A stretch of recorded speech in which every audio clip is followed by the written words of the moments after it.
Chapter 1958. In the 2 years that Yun Jian and Ce were missing, many organizations of varying sizes had risen. Among them, an assassin organization called Reverse Emperor was the most prominent.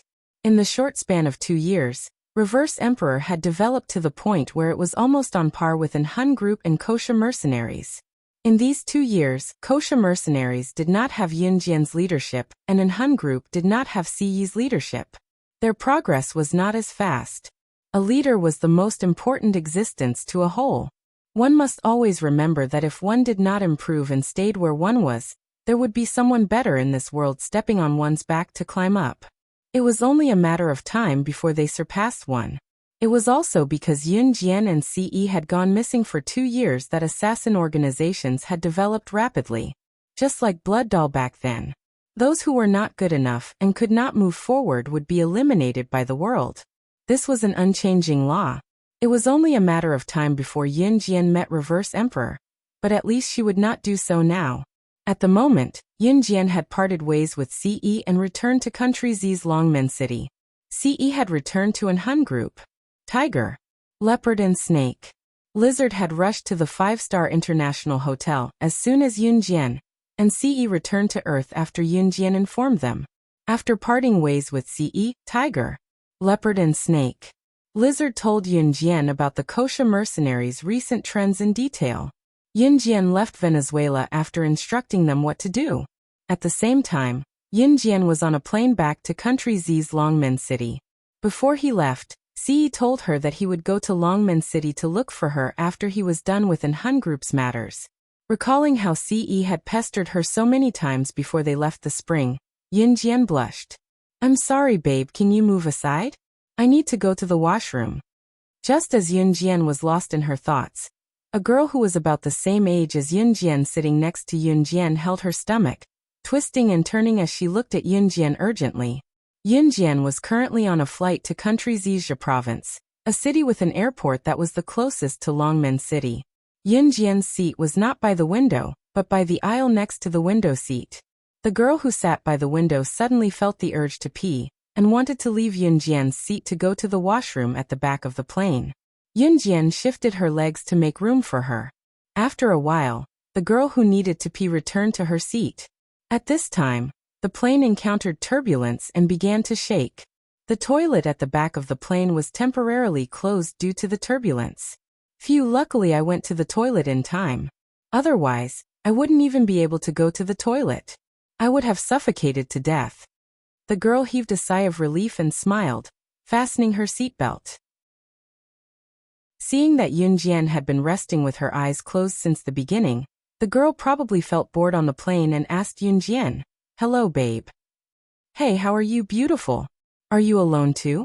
Yun Jian's eyes widened. She did not respond to the girl with excitement, but she did not ignore her either. She nodded softly. I see. Haha, I came back alone too. I'm Jianning, what's your name?" The girl asked Yun Jian, because she was bored on the way back, and wanted to find someone to talk to. Yun Jian answered.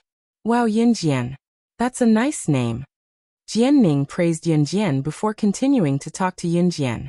She learned from Jianning that Yun Jian studied abroad in high school.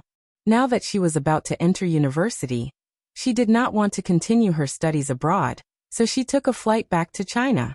As they chatted, Jianning and Yun Jian became familiar with each other. Chapter 1959. The flight was not long, especially when there was someone to talk to. Although Jianning talked to Yun Jian, and Yun Jian did not respond enthusiastically, it was better than not talking at all. Soon, the plane landed at the terminal and Yun Jian learned about Jianning's family background. Jianning's family was rich and she was good at her studies. She went abroad when she was in high school. It was now the 15th of September, which was the time when the freshmen enrolled in 2001. Jianning's studies abroad were excellent, and she wanted to go back to study at a university. As soon as Jianning's father contacted her, many universities threw a football to Jianning. After all, Jianning was an excellent student who came back from abroad. She came from a wealthy family, and her father often donated money. Which university would not like her? Then you decide which university you want to go to. Yunjian suddenly realized that she would not be able to go back to the Min Military Academy after she left for 2 years. Even if she went back, she would not be able to catch up with the others. Yunjian was in her first year of high school at 16. She was in her second year of high school at 17. Now that she was 18, she should be in her third year of high school. However, Yunjian knew that the rules of the Min Military Academy were very strict. She could be considered as taking a leave of absence for the first year. After that, she disappeared for another year and should have been expelled. Even if the Min Military Academy did not expel her, Yunjian did not plan to go back to the Min Military Academy. She planned to skip the third year of high school and go to a university. She used to go to the military academy to recover her strength to the level she was at in her previous life. However, in the past 2 years, including the few days of training in the hunting school, she was much better than she was in her previous life. Skills were improved through actual combat. Yunjian, who had enough strength, would return to the world of bloodshed. It would be inappropriate for her to go back to the Min Military Academy. Moreover, the university was more lax and free, which made it easier for her to take a leave of absence and return to the organization. Now, in the 2 years that she was away, many big and small organizations had risen. Reverse Emperor was almost as powerful as the Kosha mercenaries and in Han. Yunjian would not allow that to happen. Due to various reasons, she chose to skip a grade and go to a university. When Yunjian asked Jianning where she planned to go to college, the plane had already landed and was taxiing on the runway. It would take some time for the plane to stop. Hearing Yunjian's words, Jianning pointed to herself. Me? I plan to learn computer science. Although computers and other equipment are not yet common, I believe that one day it will be common all over the world. There's a lot of room for development, so I plan to go to Jiangqing University of Electronics Science and Technology of China in Jiangqing City. Jianning's words were full of hope and yearning for the future. Yunjian couldn't help but narrow her eyes. At this time, the plane had finished taxiing and arrived at the disembarkation point. We're here. We should get off the plane. By the way, what's your phone number? It's rare for us to get to know each other. Let's exchange numbers. Jianning took out her phone and asked Yunjian. Only then did Yunjian remember that her phone was long gone. His original phone number had also been scrapped. Yunjian pursed her red lips and said, I don't have a phone number. You don't have a phone number? It feels like you've just come back from paradise. I'll give you my phone number then. You can contact me anytime. Jianning took out a small piece of paper from her backpack and wrote a phone number on it before handing it to Yunjian. She then waved at Yunjian and got off the plane. Yunjian narrowed her eyes at the sight and got off the plane without hesitation. It took about 2 hours to take a taxi back to Longmen City from the airport. He hadn't been back for 2 years. The shop and its surroundings had changed completely. Yunjian pursed her lips into a smile. She did not go home but walked briskly to the florist where Qin Yiru worked. Chapter 1960. In the flower shop where Qin Yiru worked. Qin Yiru had been working in the flower shop for 2 years. Qin Yiru and Gujunjian hadn't had their own children because Qin Yiru was a little old. If she gave birth again, she would be an advanced pregnant woman. Qin Yiru didn't have a good rest in the past. Her body wasn't very good. If she married Gujunjian and gave birth immediately, it would be very dangerous and not good for the child. Therefore, Gujunjian had been taking care of Qin Yiru's body for the past 2 years. He wanted Qin Yiru to recover and give birth again. Qin Yiru and Gujunjian were very eager to have a child of their own. Therefore, Qin Yiru ate and drank as much as she should in the past 2 years. She took good care of her body. The employees of the flower shop came and went in batches. Now only Qin Yiru and a few other old employees stayed in the flower shop all the time. Qin Yiru didn't know that Yunjian had disappeared from the hunting school a year ago. She had lived a good life in the past 2 years. Gujunjian was the one who suffered. Gujunjian had been sending people to search for Yunjian in the Venezuelan forest on a large scale. On the other hand, he had to hide it from Qin Yiru. Therefore, he had lost a lot of weight in the past 2 years. But now, Gujunjian's position was getting higher and higher.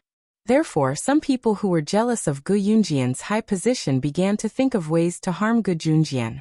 Qin Yiru had just gotten off work when a red car blocked her way. A woman in gorgeous clothes got out of the red car and stood in front of Qin Yiru. Seeing the gorgeous woman appear in front of Qin Yiru in a red car, the female employees who worked with Qin Yiru were stunned. Although cars were gradually appearing in the public sight in 2001, one could not afford one if they didn't have some money. There were more people who owned cars in Longmen City compared to 1999. In this era, driving a car was still enviable. What was more, a woman driving a car. If a woman could drive a car, it was usually because the man in the family owned one too. Only when the family was rich would they buy a car for the woman. In this era, a woman who could afford a red car was equivalent to a woman who relied on a man to drive a sports car. It was enviable. Therefore, the appearance of the gorgeous woman immediately attracted envious gazes from the people around her. A few colleagues who got off work together with Qin Yiru started to grumble when they saw her. "Oh my God, who's this woman? She looks rich." The woman could hear everyone's discussion clearly. She then blocked Qin Yiru and stopped Qin Yiru from going further. "You are?" Qin Yiru asked in confusion when she saw him. "Officer Ji's wife? Oh my God. You're actually working in a place like this? TSK. No wonder those rich ladies said that you're marrying into a higher social class by marrying Officer Ge." The gorgeously dressed woman did not answer Qin Yiru. Instead, she glanced at Qin Yiru in disdain and clicked her tongue. The woman's name was Chen Dingling. Chen Dingling's husband worked for Gu Junjian. He was not as outstanding as Gu Junjian, and his position was not as high as Gu Yunjian's. 2 days ago, Chen Dingling heard her husband talk about Yunjian. Chen Dingling thought about it and decided to tell Qin Yiru about Yunjian, so that Qin Yiru could go home and make a scene with Gu Junjian. It would be best if Gu Junjian did not have the heart to take up the position and was demoted. Then, her husband would be able to take up the position. Chen Dingling's eyes darted around, but she continued without waiting for Qin Yiru's reply. "Tsk. You're dressed like a country bumpkin. No wonder your man hid it from you. If it were me, I wouldn't bother to tell you about your daughter's accident either." As Chen Dingling spoke, she flipped her hair with her long red fingernails and gave Qin Yiru a mocking look from the corner of her eyes. Qin Yiru was not going to listen to Chen Dingling, but Qin Yiru's heart clenched when Chen Dingling mentioned her daughter. She asked quickly, "What did you say? What happened to my Xiaojian?" "She's dead.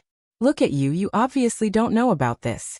Hee, your precious daughter died in the hunting school. It's been 2 years and you still don't know. Pfft, I really don't know if Officer Ge sees you as his wife. Country bumpkin." Chen Dingling sneered at Qin Yiru.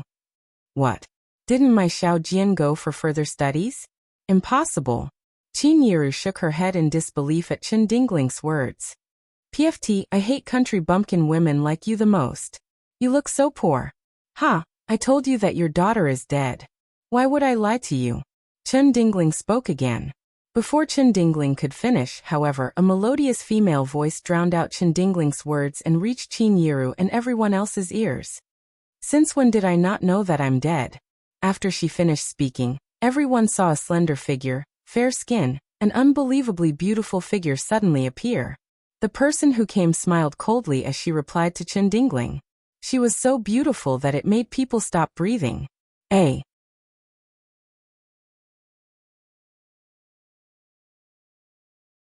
Chapter 1962. As it turned out, it was a piece of cake for Yunjian to get into a university. If one were to ask why, it was because New Cruise had gone global now. In the 2 years that Yunjian was not around, Zhang Jifan had expanded New Cruise to become one of the top 50 companies in the world. It was a world of difference compared to New Cruise's status in Country Z, and even the world 2 years ago. Who in Country Z did not know about New Cruise now? As it turned out, it was a wise choice for Yunjian to choose Zhang Jifan as New Cruise's director back then. Now New Cruise had taken the world by storm, becoming a household name in Country Z's automobile marketing company. Yunjian wanted to enroll into the University of Electronic Science and Technology of China. All she had to do was give Zhang Jifan a call. Yunjian, who had successfully enrolled, was dragging her simple suitcase to Zhe Province's Jiangqing City. Jiangqing City was not close to Longmen City, but it was fortunate that it was within Zhe Province, so it could not be too far away. It was a 4-hour drive from Longmen City to Jiangqing City. Yunjian's suitcase was small. She dragged it to the entrance of the University of Electronic Science and Technology of China, and found her dormitory after asking the student council members who were welcoming the new students at the entrance. The dormitory here had 4 people per room, which was the norm. Just as Yunjian opened the door, she heard 2 girls with heavy makeup and revealing outfits chatting inside. Brother Kai said he'll bring everyone to the computer classroom tonight to look at the laptop his dad brought back from overseas. There's also a whole set of installed programs. It looks really advanced. It's comparable to hackers. Really? Why would I lie to you? I heard that many girls are going to join in the fun because Brother Kai brought a hacker friend back from overseas. He's really good. If we who study computing can be as good as his friend, we'll be invincible. A lot of girls are going with them too? Then we'll have to dress up before we go. The girls' conversation reached Yunjian's ears. When Yunjian entered the dormitory, the 2 girls only turned to glance at Yunjian before continuing their conversation. They ignored Yunjian and even skipped the introductions. At first glance, these 2 girls looked like gangsters and gangsters. Girls like them usually thought of themselves as high and mighty and could not be bothered with others. Hi, you're the new roommate, aren't you? The other girl who did not get along with the other 2 girls asked Yunjian. This woman was not beautiful. She was short, not even 1.55 meters tall. Her body was also round and very fat, but she was very friendly to Yunjian. She was completely different from the other 2 girls who looked like gangsters at first glance. Yes, Yunjian replied. Hi, my name is Zhu Huili. I'm 19 years old this year, and I'm from L Province. We're in the same class. Shall we be friends?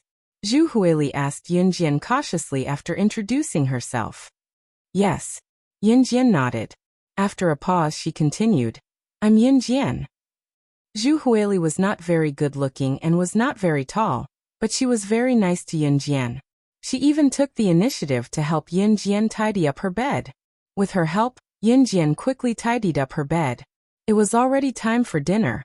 Shall we go to the cafeteria for dinner? Zhu Huili asked Yunjian. Yunjian nodded.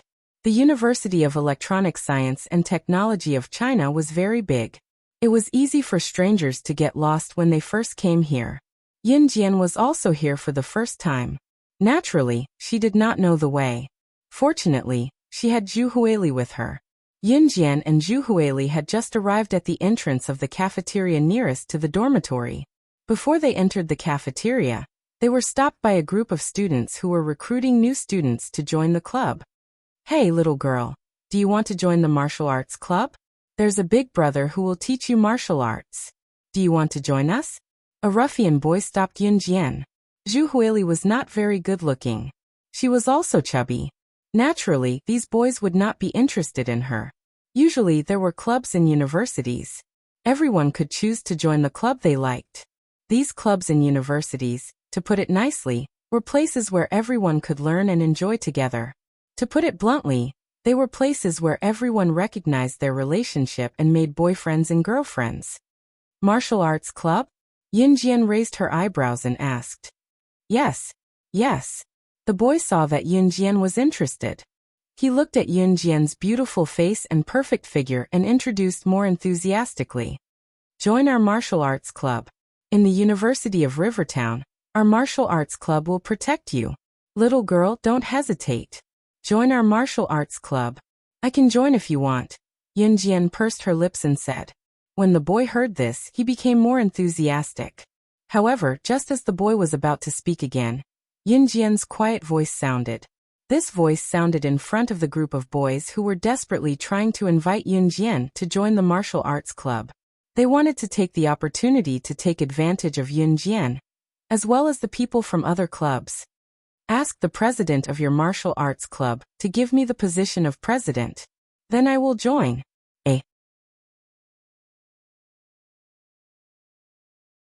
Chapter 1963. So arrogant. This freshman is so arrogant. Does she know what she's saying? When everyone present heard Yunjian's words, their faces all changed. Especially the boy who just shouted that he wanted to recruit Yunjian into his martial arts club. The corner of his mouth twitched fiercely and his face changed dramatically. Of course, the people around just changed their faces and didn't say much. At this time, a third-year senior in the martial arts club couldn't stand Yunjian's words. This senior originally didn't like Yunjian. After hearing Yunjian's words, she aggressively sneered at Yunjian. Do you know what you're saying? You're just a freshman, and you want to steal the position of the president of our martial arts club? Who do you think you are? The president of our martial arts club is a 9th-degree black belt in Taekwondo. He has won the first prize in Ja Province's provincial competitions in Judo and Sanda. His martial arts are guided by a famous teacher, and he has reached the peak of perfection. And you're just a freshman. What qualifications do you have to stand here and talk about the position of the president of our martial arts club? Newcomer, let me tell you. Don't think that you can ascend to the sky just because you have a few beauties. Be careful, or I'll find someone to kill you. This senior was called Kai Huiling. She was a third-year student. She joined the martial arts club because of the president of the martial arts club. Everyone knew that the president of the martial arts club, Mo Bufan, was handsome and had a high level of martial arts. He was also a 9th-degree black belt master in Taekwondo. He also learned Judo and Sanda, and won the first prize in the provincial level. Mo Bufan's family background wasn't bad. Such a man was simply the ideal partner in the hearts of all the girls. The reason why so many girls signed up for the martial arts club was because of Mo Bufan. Kai Huiling had been in the martial arts club for a long time. Her goal was naturally Mo Bufan. Originally, she saw that the other boy named Zhou Huntao wanted to pull Yunjian into the martial arts club. Seeing that Yunjian was so beautiful, Kai Huiling was unwilling. What if Yunjian entered the club and stole the president of their martial arts club? Now that she heard Yunjian say something like that, Kai Huiling directly used the skills of several powerful friends she knew in the underworld to threaten Yunjian. If it was said that young girls who liked to mess around liked to say that they knew a certain gangster, and felt that it was very amazing to have a backer to back them up, then in university, this kind of girl would carry this style to the climax. Moreover, in school the girls did not have a wide range of knowledge. Take Kai Huiling for example. She had always thought that the more gangsters she knew, the more accomplished she would feel when she stood with the other girls. After Kai Huiling said this, she was waiting to see Yunjian apologize to her in a hurry. At this moment, Kai Huiling saw Zhu Huili, who was standing next to Yunjian, tugging at the corner of Yunjian's clothes and whispering to Yunjian, "Yunjian, you know what to do. Yunjian, let's not talk about this anymore. I heard that this third-year senior has connections outside. When the time comes, we'll be done with you." Zhu Huili had good intentions. She was afraid that Yunjian would get into trouble. In university, it was better for people who did not have absolute ability to keep a low profile. After hearing Zhu Huili's words, Kai Huiling sneered. Then she stood in front of Zhu Huili, stretched out her hand, and pushed Zhu Huili hard. Zhu Huili's body was already round. Now that she was pushed by Kai Huiling, her whole body rolled on the ground. She raised her hand in embarrassment and covered her abdomen. She was in so much pain that she could not control herself. Ha ha ha. When the surrounding people saw that Zhu Huili was pushed by Kai Huiling without any warning, they all laughed loudly. No one wanted to help Zhu Huili up. This was a world where looks mattered. Zhu Huili was not good-looking and had a round body. She could only be treated as a joke by others. She is as fat as a ball. She is so king disgusting. Why would such a disgusting person come to our university to study? A boy pointed at Zhu Huili, who was rolling on the ground after being pushed by Kai Huiling, and loudly ridiculed her. That's right. She's so king disgusting. I'm going to throw up. The surrounding people were afraid that the matter was not big enough, so they all started to complain. Originally, this matter had nothing to do with Zhu Huili. However, at this moment, everyone present was using Zhu Huili as a joke and mocking and ridiculing her. Zhu Huili, who was thrown to the ground, seemed to be used to this kind of life. After she got up from the ground in embarrassment, she wiped the scratches on her face that Kai Huiling had just pushed her to the ground. Seeing that the surrounding people were laughing because of her action of pushing Zhu Huili, Kai Huiling felt a sense of accomplishment. However, just as Kai Huiling turned her head to look at Yun Jian, hoping to see a look of panic and fear on Yun Jian's face, Yun Jian had already picked up Zhu Huili. She walked up to Kai Huiling in 2 or 3 steps and kicked Kai Huiling to the ground in front of everyone. When the surrounding people saw this, their mocking and ridiculing expressions instantly froze. As if that was not enough, Yun Jian stomped on Kai Huiling's abdomen after kicking her to the ground and uttered the word coldly. It reached Kai Huiling's ears in front of everyone. There was no joy or sorrow in her voice, but it was enough to send chills down one's spine. Apologize.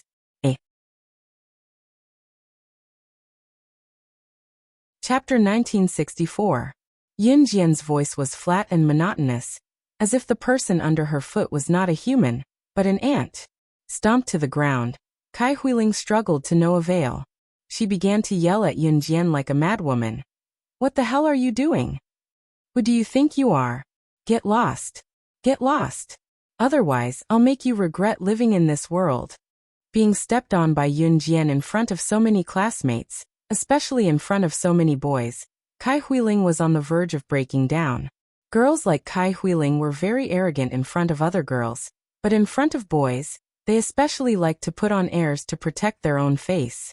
Today, Yun Jian stepped on her in front of so many people. Kai Huiling felt that her dignity was severely suppressed. At this moment, she wished she could stab Yun Jian to death. Everyone around was shocked by Yun Jian's actions. Especially Zhou Huntao, who stopped Yun Jian in the beginning, and wanted to pull Yun Jian into his martial arts club. This young girl actually had such clean and nimble skills. You actually dared to hit Sister Huiling. You even dared to ask Sister Huiling to apologize. Do you know who Sister Huiling is? He's standing not far away. A girl who was quite afraid of Yun Jian, but was obviously Kai Huiling's little follower, shouted at Yun Jian. However, before this clamor ended, Yun Jian interrupted her, and her cold voice resounded through the crowd. Not only her, I want all of you who mocked her to apologize. She was naturally referring to Zhu Huili. When Zhu Huili was pushed to the ground, the first reaction of the surrounding people was not to help her, but to ridicule her. In this world, could it be that ugly people deserve to suffer like this? You're crazy. You actually want us to apologize to this fat woman? A boy heard Yun Jian's words and pointed at Zhu Huili in disbelief.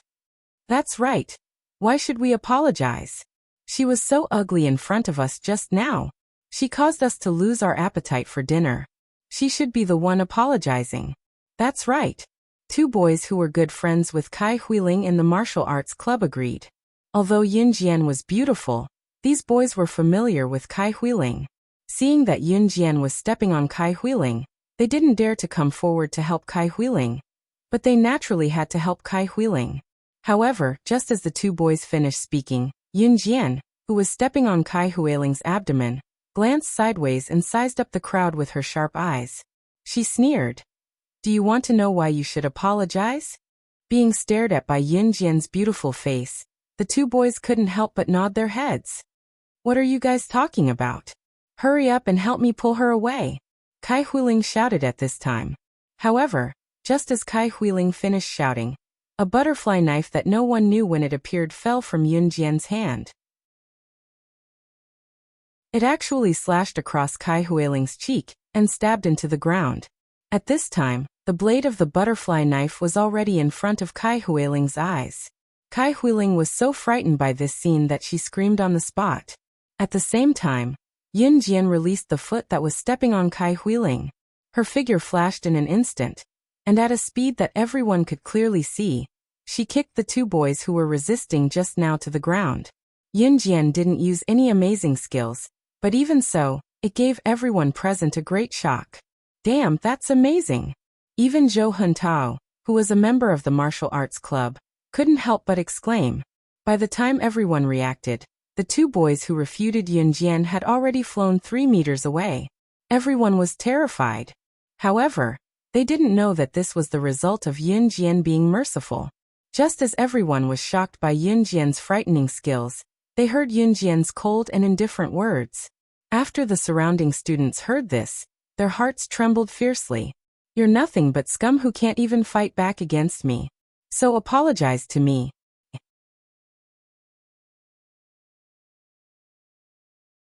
Chapter 1965. In the hands of this group of people, Zhu Huili could be considered as someone who had no strength to even truss a chicken.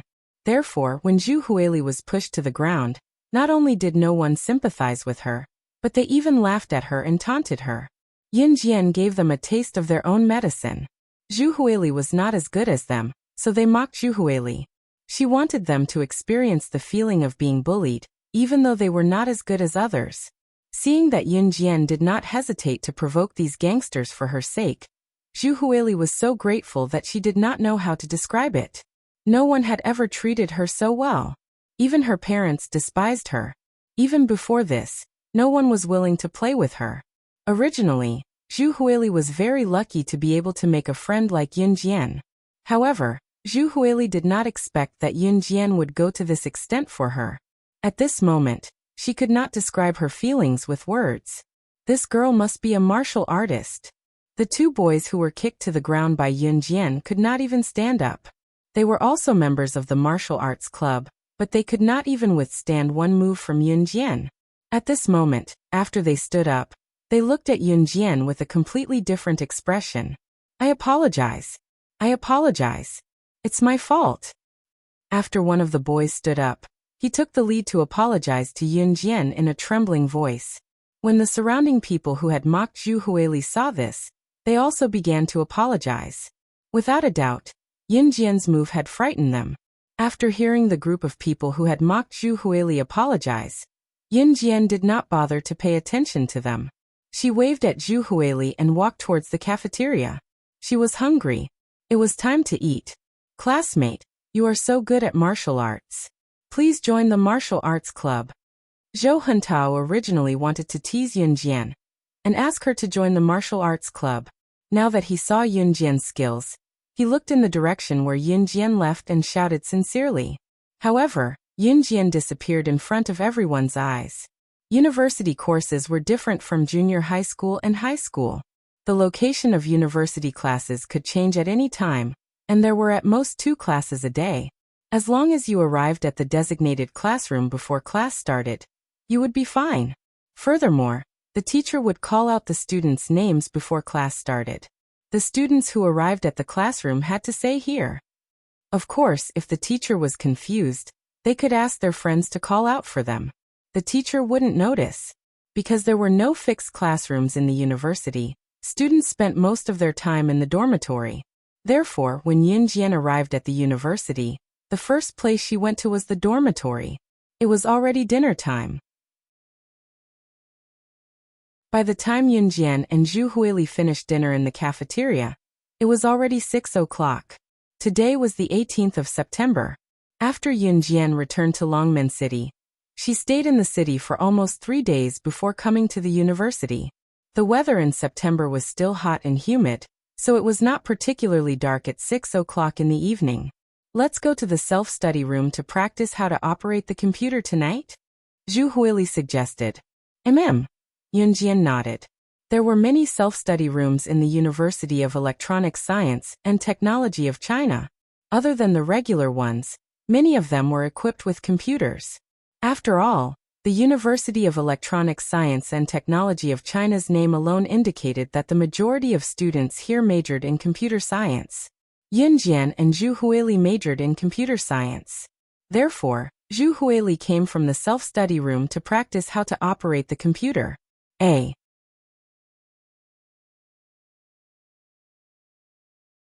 Chapter 1966. In this era, most people didn't have a computer at home, let alone a laptop. Zhu Huili had just entered university, so he didn't even know how to turn on and off a computer. This wasn't surprising. Most of the freshmen majoring in computer science were new to computers. When Yunjian and Zhu Huili arrived at the self-study room, they saw a group of people crowding around a computer table. Yunjian's eyes moved slightly. Suddenly, she saw 2 familiar figures in the group of people. The two familiar silhouettes were Yunjian's other two roommates from the same dorm. The two of them didn't greet Yunjian at all. The two girls were called Miao Li and Shi Xiujuan. At this time, Yunjian saw Miao Li and Shi Xiujuan crowding around the computer table with the crowd. They were shouting with the surrounding girls. "Brother Kai, this foreigner is amazing. This is the first time we've seen a hacker. People like us who haven't even learned how to turn on and off a computer. The first time I saw this foreigner's operation, it was amazing." On the other side, Miao Li was using a fawning tone to flatter an average-looking but very rich boy who was decked out in gold and silver from head to toe. In the middle of the group of people, a foreigner who could only speak a few sentences with poor pronunciation was skillfully operating a computer. This was the foreigner who knew how to hack. Yunjian narrowed her eyes. "Of course, this is my dad's friend. His hacking skills are top-notch. He's now working in the technology department of Rongyao Company, one of the top 10 international corporations. I'm now learning hacking skills from him. This level of operation is something you'll never encounter in your lifetime." The guy who was called Brother Kai said arrogantly. Immediately, some girls echoed Brother Kai's words. "Wow, he's amazing. As expected of Brother Kai, he's amazing." The foreigner who was operating the computer seemed to be very proud of himself. Yunjian felt that this person was very familiar. When Yunjian saw the side of the foreigner's face, her face darkened and she suddenly said, "Matthew, why are you here, old man?" Yunjian's words came out of nowhere, but in the ears of everyone present, they were momentarily dazed. Who was Matthew? It was obvious that the people present did not know the foreigner's name. "Who are you? What are you mumbling about? Can't you see that the hacker master is showing us his hacking skills?" A girl heard Yunjian's words and glared at Yunjian. "Who's calling my name?" However, the foreigner on the other side of the phone said something in Chinese that was not standard. He did not turn around, his eyes staring at the computer. "Open your dog eyes and see who I am. Why are you here?" Yunjian spoke again in front of everyone.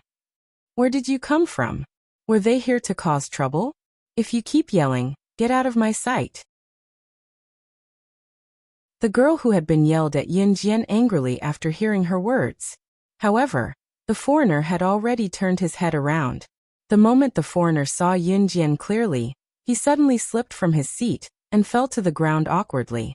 Then the foreigner looked at Yunjian in front of everyone and spoke to her in a tone that sounded like he had lost his life. "I'm sorry, but I'm sorry, but I'm sorry. Oh my God. Why are you here, madam? Oh my God. Was it easy for him to come to Z country to show off his hacking skills? Did he have to be so scary? Who did he see? He actually saw the chairman of his own company. In this world, computer hacking skills are the most awesome. Once, with the power of one person, in just a few minutes, he broke through the armed system of a large country. In the end, that country sent a text message to her requesting to withdraw the attack on their system. Unprecedented, the strongest hacker king S.S.A.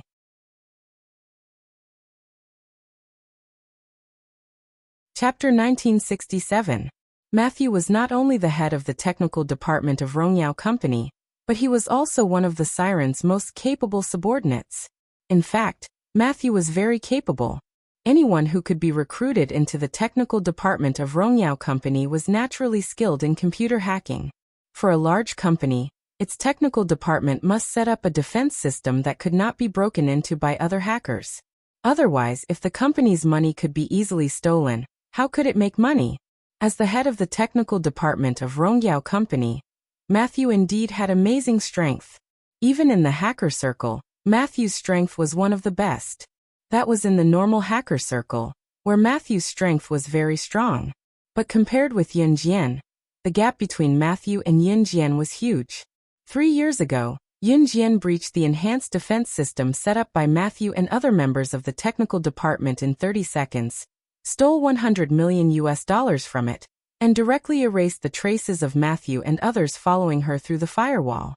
Matthew led a group of technical department backbones to fight against Yunjian, but they were no match for Yunjian, let alone Matthew alone. At that time, the company's defense system was breached and $100 million was stolen. Matthew and his group were scared half to death. Where did this person with such amazing hacking skills come from? Until later the siren found Matthew. Matthew would never forget the siren's words at that time.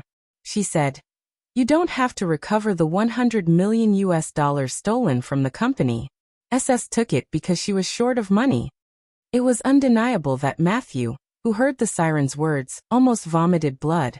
In addition to refreshing his understanding of Yunjian's ability, Matthew also deeply realized that their chairman had nothing to do and no money to spend.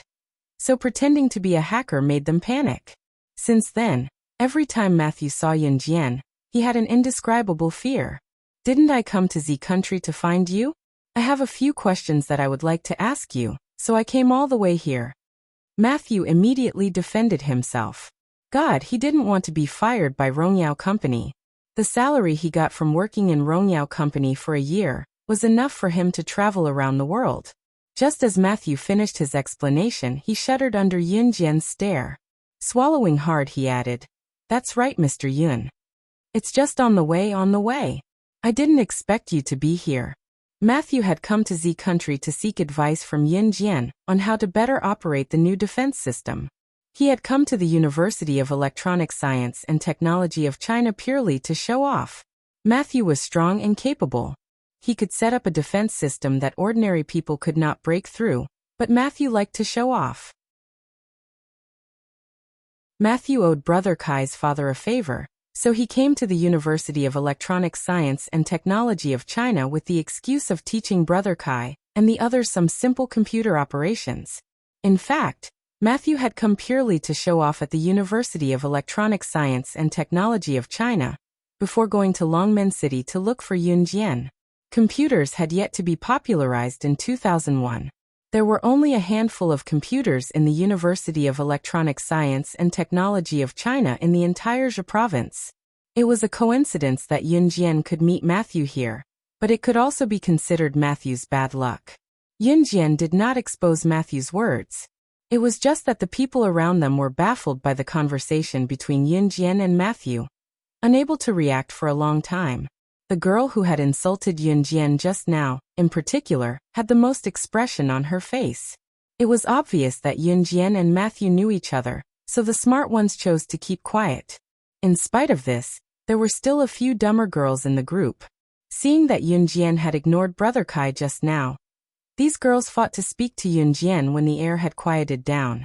"Do you know who Brother Kai is? How dare you ignore Brother Kai? Do you believe that Brother Kai can expel you on behalf of the University of Rivertown's Chancellor?" Brother Kai was indeed capable of doing so if it was someone else, but not Yunjian. Before Yunjian could say anything, Matthew had already reacted. He pointed at Yunjian and retorted in Chinese with poor pronunciation. His voice was so loud that it shocked the girls and the people around them. "Expel her? Who among you has the ability to do so? Do you know who she is? She's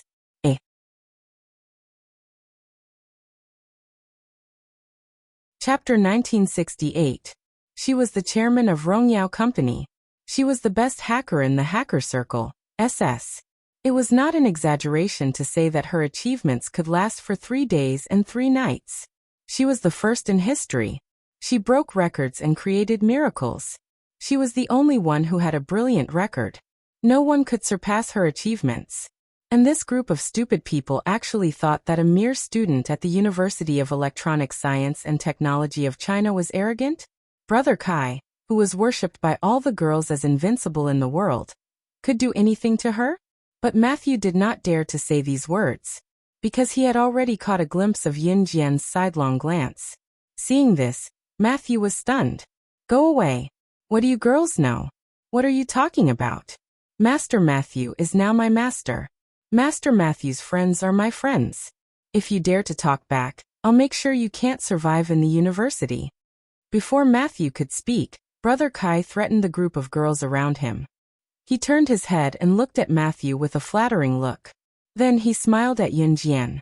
Brother Kai was a real rich second generation. His family was rich, but he really admired Matthew from the bottom of his heart. That was why he spoke up for Matthew at this moment. They even thought that Yunjian and Ma Xiu were friends and helped her. After saying that, Brother Kai felt that he had shown off enough with Matthew. So he looked at Matthew and Yunjian and invited, Let's go to the bar tonight. I'll treat you guys to a bar tonight. Since you're Matthew's friend, come along. I'll pay for all the expenses. Brother Kai was different from the group of girls around him. He did not beat around the bush. He always meant what he said and did. Perhaps this was the privilege of the rich second generation.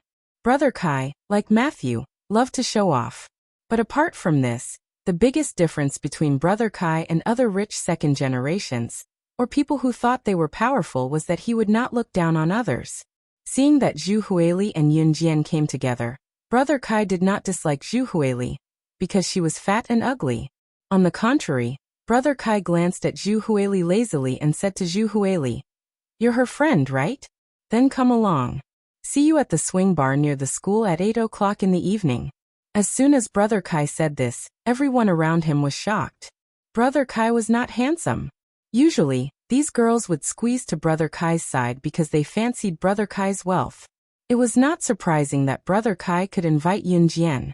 But today, why did he invite Zhu Huili, a fat and ugly girl? Zhu Huili, who stood beside Yun, was dumbfounded. Originally, a girl like Zhu Huili would never interact with Brother Kai and his group in her entire life. Of all days, Brother Kai's life, Brother Kai's life, Brother Kai's life. "See you at the bar," Yun Jian said after a glance at Matthew. Since Matthew had something to ask her, it had to be said in private. Since Brother Kai had offered to treat everyone to a bar, it was much more convenient for Yun Jian and Matthew to have a private conversation.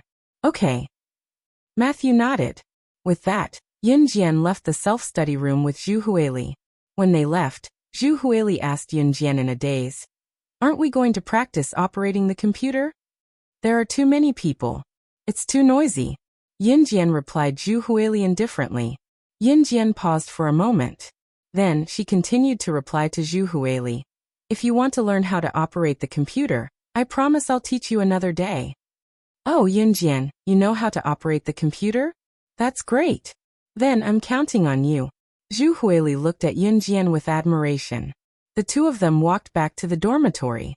As soon as Yun Jian and Zhu Huili entered the dormitory, their other two roommates, Miao Li and Shi Xiujuan, returned to the dormitory.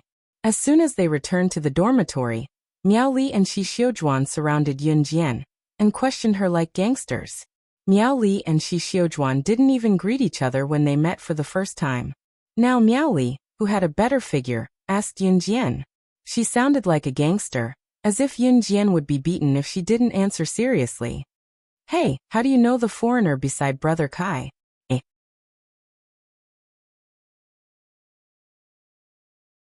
Chapter 1969. Miao Li and Shi Xiujuan were good friends. Their grades were about the same. In this era, the cutoff score for computer science was not high. Miao Li and Shi Xiujuan had passed the entrance exam together. It was said that you would become like the people you hung out with. Miao Li and Shi Xiujuan were the kind of people who hung out with boys every day. They would introduce each other to each other. If they liked each other, they would fall in love with each other. They would often gossip about who was with whom and who broke up with whom. There were even girls who would say dirty things when they hung out with boys. The scariest thing was that Miao Li and Shi Xiujuan smoked. When Yun Jian first came to the dormitory, she saw several cigarette butts beside Miao Li and Shi Xiujuan's seats. Obviously, they were the ones who smoked. It was not impossible to smoke. No one could stop one from getting addicted to smoking. However, smoking indoors would not only harm oneself, but also others. If others smoked indoors and you breathed in the smoke, you would be inhaling secondhand smoke. Secondhand smoke was more likely to cause cancer than smoking by yourself. It would bring serious danger to others' lives. If you got cancer, you would definitely die. There was no cure in this world. Therefore, even if you wanted to smoke, you had to smoke outside. At least, you could not harm others. However, Miao Li and Shi Xiujuan did not care about this at all. When Yun Jian and Zhu Huili were in the dormitory, they smoked one cigarette after another. After surrounding Yun Jian, Miao Li lit another cigarette. She crossed her arms and looked at Yun Jian like a gangster. Yun Jian, who was standing in front of them, ignored Miao Li and Shi Xiujuan. She walked past them and went to her bed. Hey, I'm asking you a question. Miao Li shouted angrily. She immediately put out the cigarette in her hand and rushed to Yunjian to stop Yunjian again. I'm asking you how you know the foreigners around Brother Kai. Are you deaf or something? Can't you reply if you hear me? Miao Li said confidently. Zhu Huili was stunned. She quickly ran over to Miao Li and shielded Yunjian. She said to Miao Li, "What do you want?" "We don't want to do anything. Look carefully. She was the one who ignored me just now." Miao Li moved her body as she spoke, speaking boldly. She was so arrogant, as if Yunjian was the one in the wrong. "Get out of my way," Yunjian suddenly said coldly. Miao Li, who had just spoken confidently to Zhu Huili, heard Yunjian say, "Get out of my way." She felt like she was being ignored. Girls like Miao Li and Shi Xiujuan tended to overthink things. Yunjian's "get out of my way" sounded like sarcasm to them. "What did you say? You want us to get out of your way?" Miao Li stared at Yunjian. She was furious. "Xiujuan, this newcomer is too shameless. Let's teach her a lesson. Let's see if she still dares to be arrogant," Miao Li said to Shi Xiujuan. After that, the two girls rushed to Yunjian and tried to suppress Yunjian. "Stop it." Zhu Huili's round body was not agile. However, she still stood in front of Miao Li and Shi Xiujuan to stop them from attacking Yunjian. However, just as Zhu Huili stood in front of Miao Li and Shi Xiujuan, Yunjian pulled her away. Then, she did not give Miao Li and Shi Xiujuan any chance to react. Zhu Huili did not even see when Yunjian made her move. Yunjian had already kicked Miao Li and Shi Xiujuan to the ground. When Miao Li and Shi Xiujuan realized what had happened, they were as shocked as Zhu Huili. At this moment, Yunjian's calm voice sounded. Her words were enough to make the three of them gasp. "I'm sorry. I studied in a military school in high school. I used to be in the special forces. Fists and kicks have no eyes. It was purely an accident that I accidentally sent you to the hospital."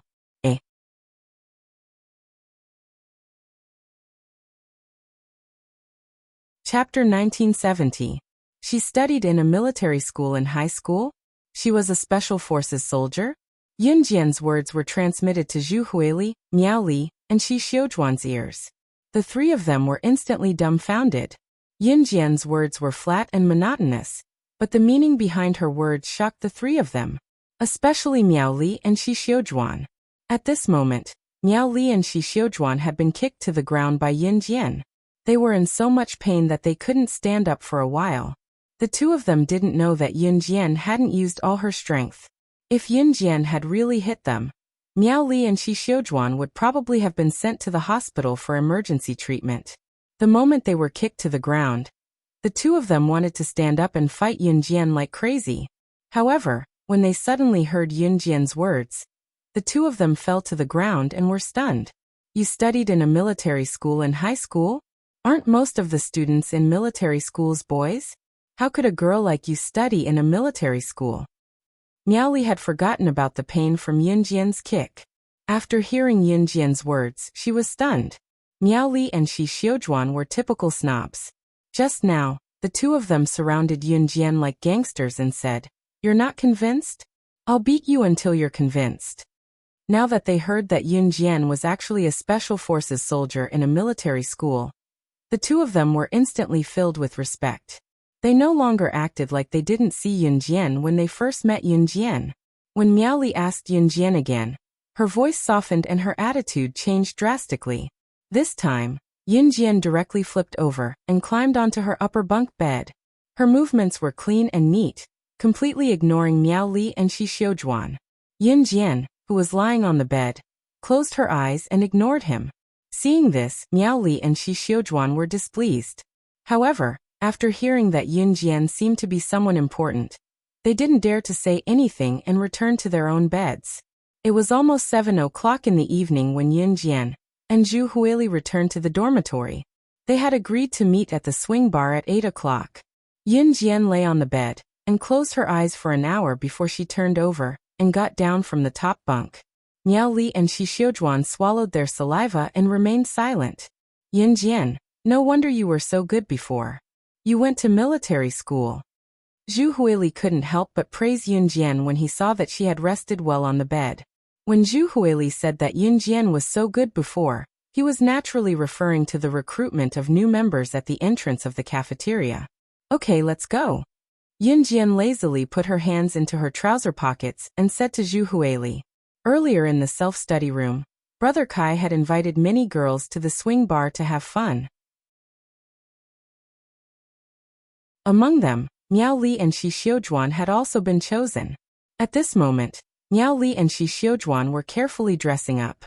They put on foundation, makeup, and changed into sexier clothes. At first glance, it was obvious that they were preparing for a long battle to attract the attention of the boys. Yun Jian wore the same clothes during the day. At this moment, she beckoned to Zhu Huili and walked out. It was a September night, and the weather was still a little stuffy. Walking outside, one could feel the scorching summer heat. Zhu Huili didn't dress up. She knew that it didn't make a difference whether she dressed up or not.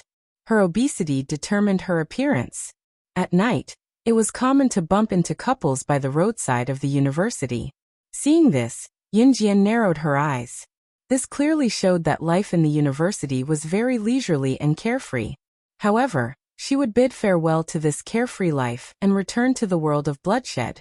The University of Rivertown was just a turning point. When she passed by a very bright street lamp, she suddenly heard a surprised voice behind her. It's you. It's you. Junior, wait up. Hearing this voice, Yun Jian narrowed her eyes slightly and looked out of the corner of her eye.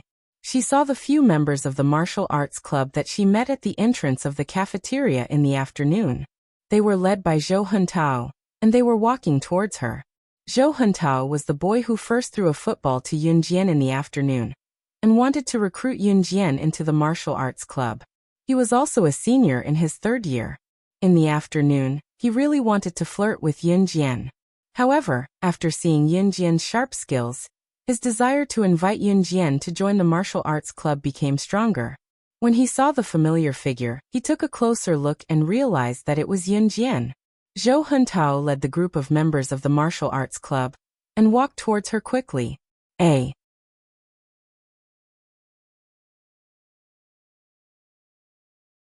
Chapter 1971. Zhou Huntao was accompanied by members of the martial arts club. Just as he led them to Yun Jian, he chuckled at her and said, "Hey Yun Jian. Junior, I didn't expect to meet you here. It's really fate." Yun Jian glanced sideways and didn't see Kai Huiling, who had attacked Zhu Huili in the afternoon. She must have lost her face in front of everyone, and didn't dare to come out. Zhou Huntao didn't care if Yun Jian was willing to talk to him or not. He also didn't care about what happened in the afternoon. Instead, he pulled a tall, handsome, and very handsome boy to Yun Jian. After greeting her, Zhou Huntao pointed at the tall, handsome, and very handsome boy in his early 20s and introduced him to Yun Jian. "Junior, this is the president of our martial arts club, Mo Bufan. Our martial arts club sincerely invites you to join us. I hope you can seriously consider it." As he spoke, Zhou Huntao pushed Mo Bufan. Obviously, he wanted Mo Bufan, the president of the martial arts club, to personally invite Yun Jian to join their martial arts club. Before this, Zhou Huntao must have exaggerated to Mo Bufan about Yun Jian's skills at the entrance of the cafeteria in the afternoon. Mo Bufan had a handsome face and a strong body. Just by looking at him, one could feel that he was indeed an expert in martial arts. In addition, Mo Bufan had amazing results in the past. He had won the first prize of the provincial level in Taekwondo, Judo, and Sanda. Also, Mo Bufan's family background was outstanding. Such a boy was simply the ideal partner in the hearts of all the girls. The group of girls standing around were obviously members of the martial arts club.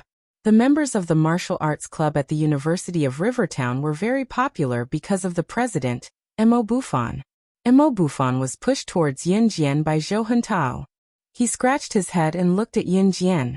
He introduced himself in a very gentlemanly manner. "Hello, my name is Mo Bufan. I'm the president of the martial arts club." The facts proved that Mo Bufan had a great reputation in the University of Electronic Science and Technology of China. He was acknowledged as the campus hunk of the University of Jiang City.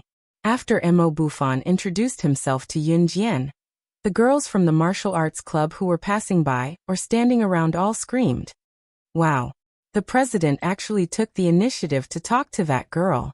I've never seen the president take the initiative to talk to a girl before. A female member of the martial arts club exclaimed. Look, that's Mo Buffon. It really was Mo Buffon. He's the school hunk of our school. So handsome. He seems to be talking to that girl. Who is that girl? She's so lucky. Seeing Mo Buffon greet Yun Jian, the surrounding girls screamed. All of them were envious of Yun Jian. However, just when the girls thought that Yun Jian would faint from excitement after Mo Buffon took the initiative to talk to her, they saw Yun Jian expressionlessly glancing at Mo Buffon and coldly saying, "What's up?" Her tone was flat and monotonous. Even Mo Buffon blinked in surprise when he heard Yun Jian's words. He paused for a moment before continuing. "I heard that you're very skilled. I would like to invite you to join us on behalf of the martial arts club. I've said it before. I'll join if the president position is given to me. Otherwise, there's no need to talk about it." After Yun Jian finished speaking, she didn't even look at Mo Buffon. She beckoned Zhu Huili to walk around Mo Buffon and his group, and was about to walk forward. At this moment, Yun Jian and her group were in a dark corner. There weren't many people walking around here. Occasionally, there would be young couples passing by, but there were very few of them. Seeing Yun Jian walk around Mo Buffon and was about to walk forward, a girl shouted at Yun Jian, "Hey, don't be unappreciative. Mo Buffon personally invited you to join the club, but you don't appreciate it." The girl had just shouted at Yun Jian's back when she saw Yun Jian stop in front of everyone, as if she had discovered something.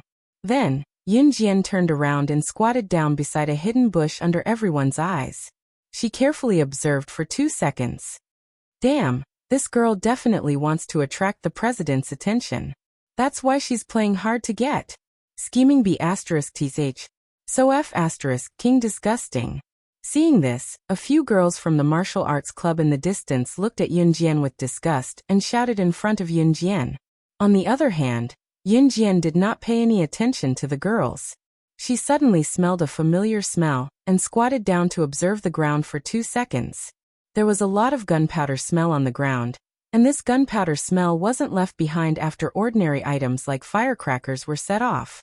The smell of gunpowder could only mean one thing. There must have been a gunfight nearby.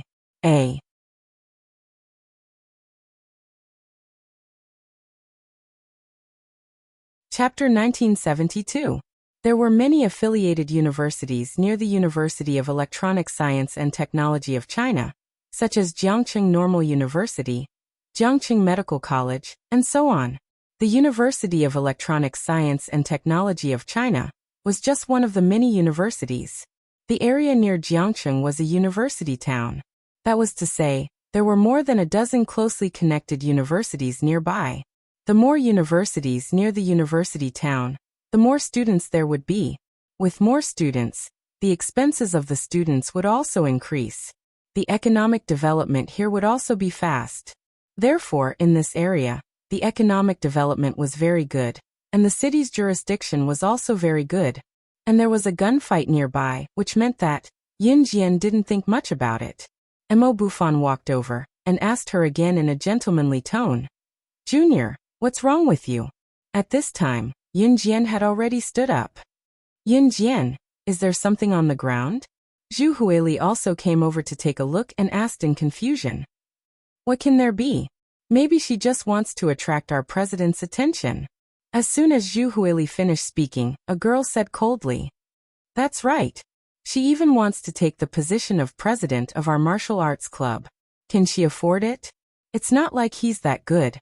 What's there to be proud of?" Another girl added. "Stop talking." Mo Buffon listened to these girls chattering endlessly and felt irritated enough. He knitted his brows and stopped these girls from chattering. After a pause, Mo Buffon turned to look at Yun Jian and spoke to her as well as everyone else around them. "You're the only one who's going to die. I took the position of president of the martial arts club because I want to lead everyone and make the martial arts club develop better. If you can take the position of president, or if anyone here can take the position of president, I, Mo Buffon, can give up the position of president of the martial arts club to you. Of course, The premise of all this is that the martial arts club must be better in your hands than in my hands. Mo Buffon focused on martial arts. After going to university, he opened the martial arts club. He didn't want to develop the martial arts club into an intermediary for boys and girls to get to know each other. He wanted the martial arts club to flourish. The meaning of these words was very clear. If Yunjian could bring out the strength, Mo Buffon would agree to Yunjian's request and give her the position of president. That's what you said. Yunjian's eyes suddenly narrowed. Her impression of this person called Mo Buffon instantly rose. The favorable impression here had nothing to do with the ambiguity between a man and a woman. It was purely a degree of appreciation for a person. Mo Buffon's group also wanted to go to the swing bar. Mo Buffon and brother Kai were actually good brothers who grew up together. Yunjian only found out about this after she walked into the large private room of the swing bar with a group of people. It was not hard to see that Mo Buffon's family background was good. Brother Kai's family background was so good that the gifts he usually gave girls were gold necklaces, silver rings and other luxurious items. Mo Buffon and brother Kai were good brothers who grew up together, so their family background naturally couldn't be bad.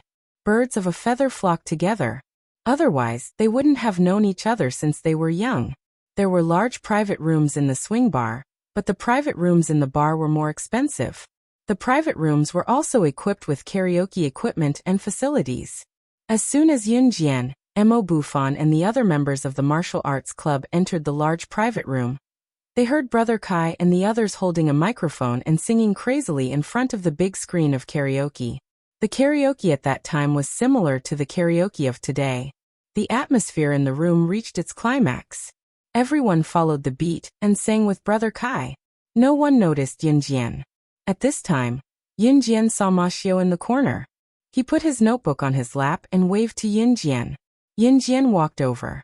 "Boss, hurry up and teach me how to make the strongest new defense system." Ma Xiao seemed to have picked up a big opportunity. He handed his notebook to Yunjian and looked at her expectantly. And Yunjian took Ma Xiao's notebook, paused, and then added, "I'll help you strengthen the defense system and deduct 3 months of your salary." After Yunjian said that, Ma Xiao looked at Yunjian in pain and begged, "Don't do that, boss. 3 months of salary, I'll have to eat the northwest wind. No hacker in the world can break the defense system I set up. Isn't it worth it to deduct 3 months of your salary?" Yunjian glared at Ma Xiao. Okay. You're the boss. You have the final say." Ma Xiao covered his face and nodded. Yunjian smiled and put her hands on the notebook keyboard. However, before Yunjian could operate the brand new defense system that Matthew was halfway through setting up, a female voice rang out at the wrong time with deliberate words. "Hey, she knows how to operate a computer? Everyone look." The girl who spoke was called Lan Yi. Lan Yi was the one who insulted Yunjian in the self-study room to please brother Kai. Brother Kai warned Lan Yi because she insulted Yunjian in the self-study room. Lan Yi was a very vengeful person, so she hated Yunjian. Yunjian walked to Ma Xiao's side and took the notebook from him. Lan Yi saw it. Yunjian knows how to use a notebook? Lan Yi didn't believe it. At this time, Lan Yi was holding a microphone and singing with a boy. However, she stopped abruptly in the middle of her song and drew everyone's attention to Yunjian with the microphone in her hand. Didn't she deliberately pretend to be very good in the self-study room? Fine, then I, Lan Yi, will let Yunjian be good to the end. A.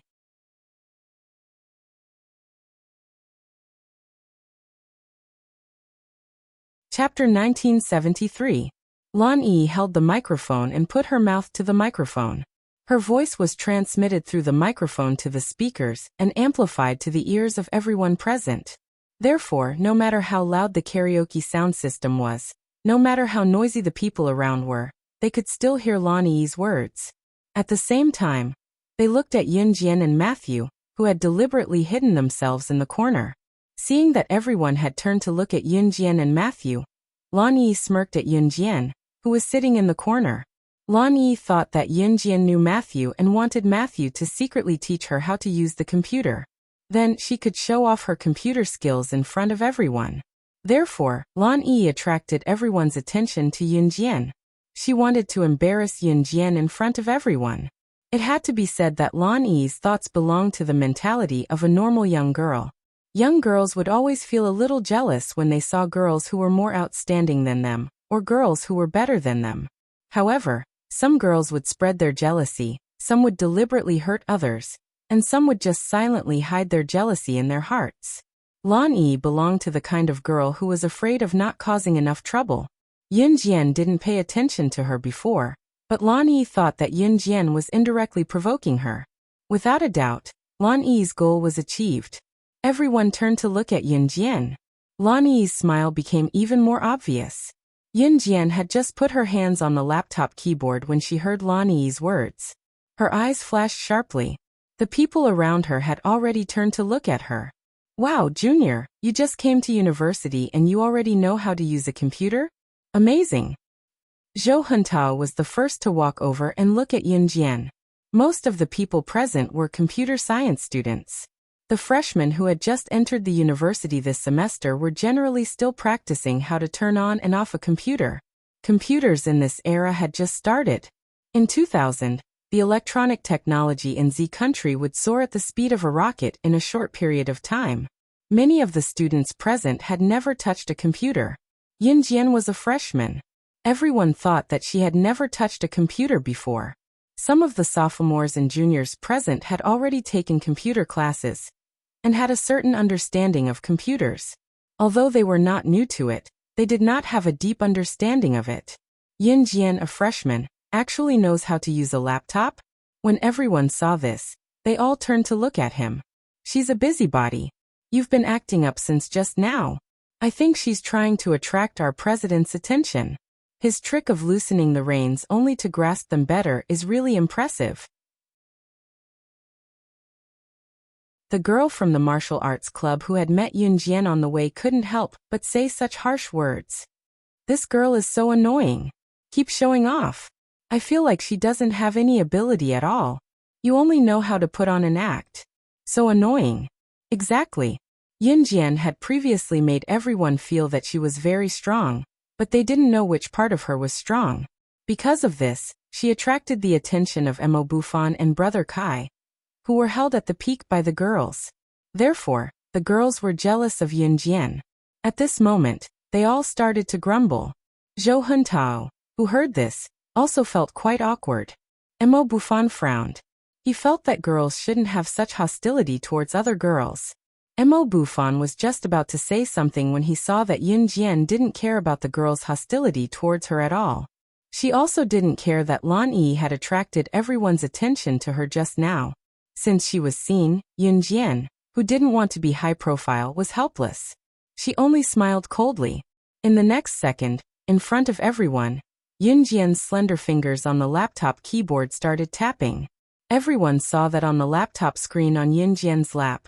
A series of system programs that no one could understand started flashing at the speed of light.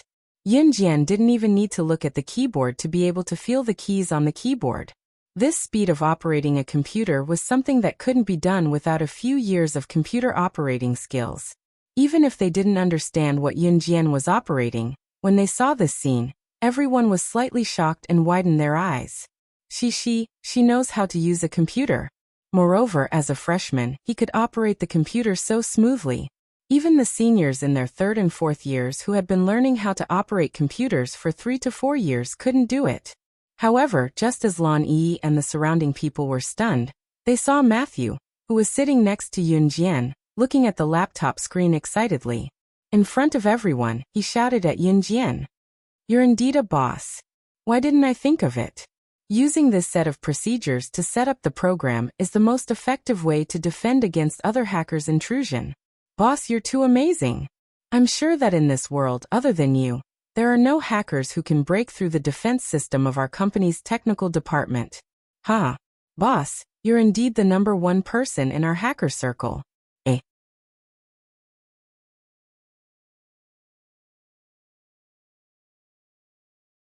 Chapter 1974.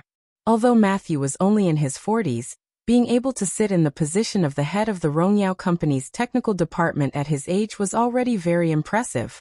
Matthew's age and his current position could scare a large number of international elites to death. The temperament that Matthew exuded from his bones was that of an old urchin.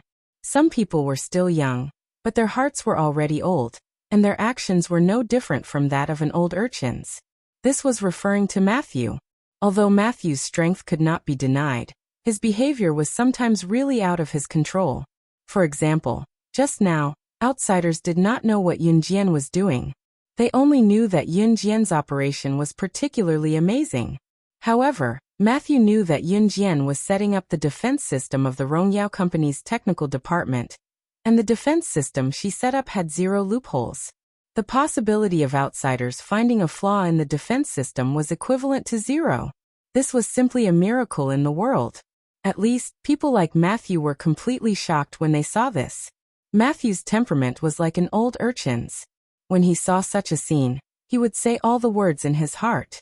As a matter of fact, Matthew the fool had shouted at Yunjian in front of everyone in the room. Originally, Yunjian's speed of operating the computer was so fast that it amazed everyone present. However, no one present knew what Yunjian was doing. In the eyes of Lan Yi, Zhou Huntao, Mo Bufan, Brother Kai, and the others, the various programs flashing on the laptop screen were more like Yunjian's random keys. However, this group of people were not experts and did not understand these, but Matthew did. With Matthew's roar, everyone understood what was going on. After hearing Matthew's words, everyone was in a trance for a moment, and was stunned on the spot. Even the few boys who had been singing crazily and brought the atmosphere to the climax were dumbfounded and looked over in a daze. Only the accompaniment of the karaoke continued. At this moment, whether it was Lan Yi, Zhou Huntao, Mo Bufan, or Brother Kai, they were all stunned. Among them, Lan Yi's expression was the most prominent. She listened to Matthew's words in a daze and couldn't recover for a long time. Matthew actually called Yunjian boss? Wasn't that the title of a certain company's CEO? And Yunjian was setting up a defense system that could prevent other hackers from invading? Listen to what Matthew says. No one in this world could crack the defense system set up by Yunjian? And Matthew said that Yunjian was indeed the #1 hacker in the hacker circle. #1 in the hacker circle? Brother Kai was particularly interested in this matter. Before the people around him could speak, Brother Kai had already looked at Matthew in astonishment and asked the doubts of the people around him. The #1 person in the hacker circle. I remember that the most skilled hacker is a hacker with the code name SS? As soon as Brother Kai finished speaking, Mo Bufan, who was Brother Kai's brother, added a sentence. Most of the people present were computer science students, so they were naturally interested in hacking.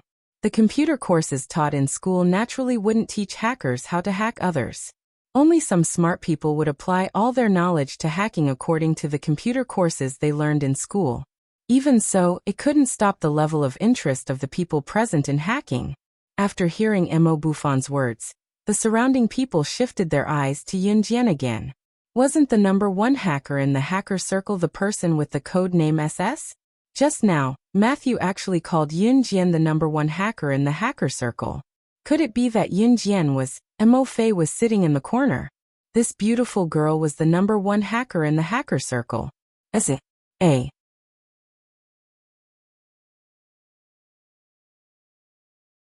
Chapter 1975. Everyone was dumbfounded. They all stared at Yunjian, not knowing what to do. This is impossible. Although there was no ranking in the hacker circle, everyone recognized the hacker named SS as the #1 hacker in the circle. The hacker named SS is an international figure. Even if you want to invite SS for a meal, you won't be able to find SS unless you're an international figure. I've heard a lot of rumors about SS. It's because of SS that I came to the University of Electronic Science and Technology of China to study computer science. I know SS better than most of you. SS is impossible. It can't be her. Lan Yi was scared out of her wits. She pointed her finger at Yunjian and shook her head in disbelief. Absolutely impossible. The SS that she worshipped was a legendary figure. She had a computer in her hands and could cause countless companies' technical departments to collapse at the same time. How could she be this freshman sitting in the corner? Moreover, it was Yin Jian that Lan Yi disliked. Matthew was a little unconvinced when he saw the looks of disbelief on everyone's faces. The chairman of the Rongyao company, the #1 hacker in the circle, was an international legend. How could it be impossible? However, Matthew realized that he had made a mistake in his words. Damn, he had almost exposed his boss's identity. If his boss's identity was exposed, Matthew felt that he would lose his position in the Rongyao company. Matthew was so scared that he quickly tried to cover up his lie. It was a slip of the tongue. It was a slip of the tongue. What #1 hacker? I just thought that she looked like the #1 hacker when she was operating the computer. Matthew broke out in cold sweat. Fortunately, Yin Jian was the #1 hacker in the circle. The fact that SS was SS sounded unreal and unrealistic to everyone present. Matthew's lie was immediately believed by everyone around him. Oh, I knew it. How could she be the #1 hacker in the circle? SS is my idol. How could she look like her? Lan Yi heaved a sigh of relief after hearing Matthew's words. She glanced at Yin Jian with envy. One had to admit that Yin Jian was a natural beauty. Her face without any makeup was mesmerizing, her makeup so delicate that it was hard to take one's eyes off her. Yin Jian's natural beauty was different from the girls around her who wore heavy makeup and sexy outfits, and were dressed similarly. Yin Jian's beauty could be easily recognized as her even if she was standing on the street hundreds of meters away. As for Lan Yi and the girls around her, they were all dressed up to the nines. To put it nicely, they were fashionable. To put it bluntly, they were all wearing makeup and dressed up. It was impossible to tell who was who. They did not have the slightest bit of uniqueness that belonged to them. It was fine if you were outstanding, but when you were outstanding to a certain extent, a realm that others could not reach, then you were finished, because you would become the public enemy. Yin Jian's beauty was something that all the girls wanted but could never achieve. Therefore, Lan Yi and the others didn't like Yin Jian, let alone Yin Jian who was so outstanding. However, Yin Jian didn't care about what the people around her were saying or doing. Her fingers nimbly operated on the keyboard of the laptop. The data of the defense system on the laptop screen was flashing at the speed of light, and it even made a DDD sound. After about 10 minutes of operation, Yin Jian closed the laptop and tossed it to Matthew, telling him openly in front of everyone, "I'm not going to lie. I have strengthened the defense system for you by 50 times. The system is complete. You can use it when you take it back. Remember to report to the finance department that you have deducted 3 months of salary. Don't feel like you've lost money. The market price of the simplest defense system I made is 100 million yuan. The one I made for you is an enhanced version. You should pay me."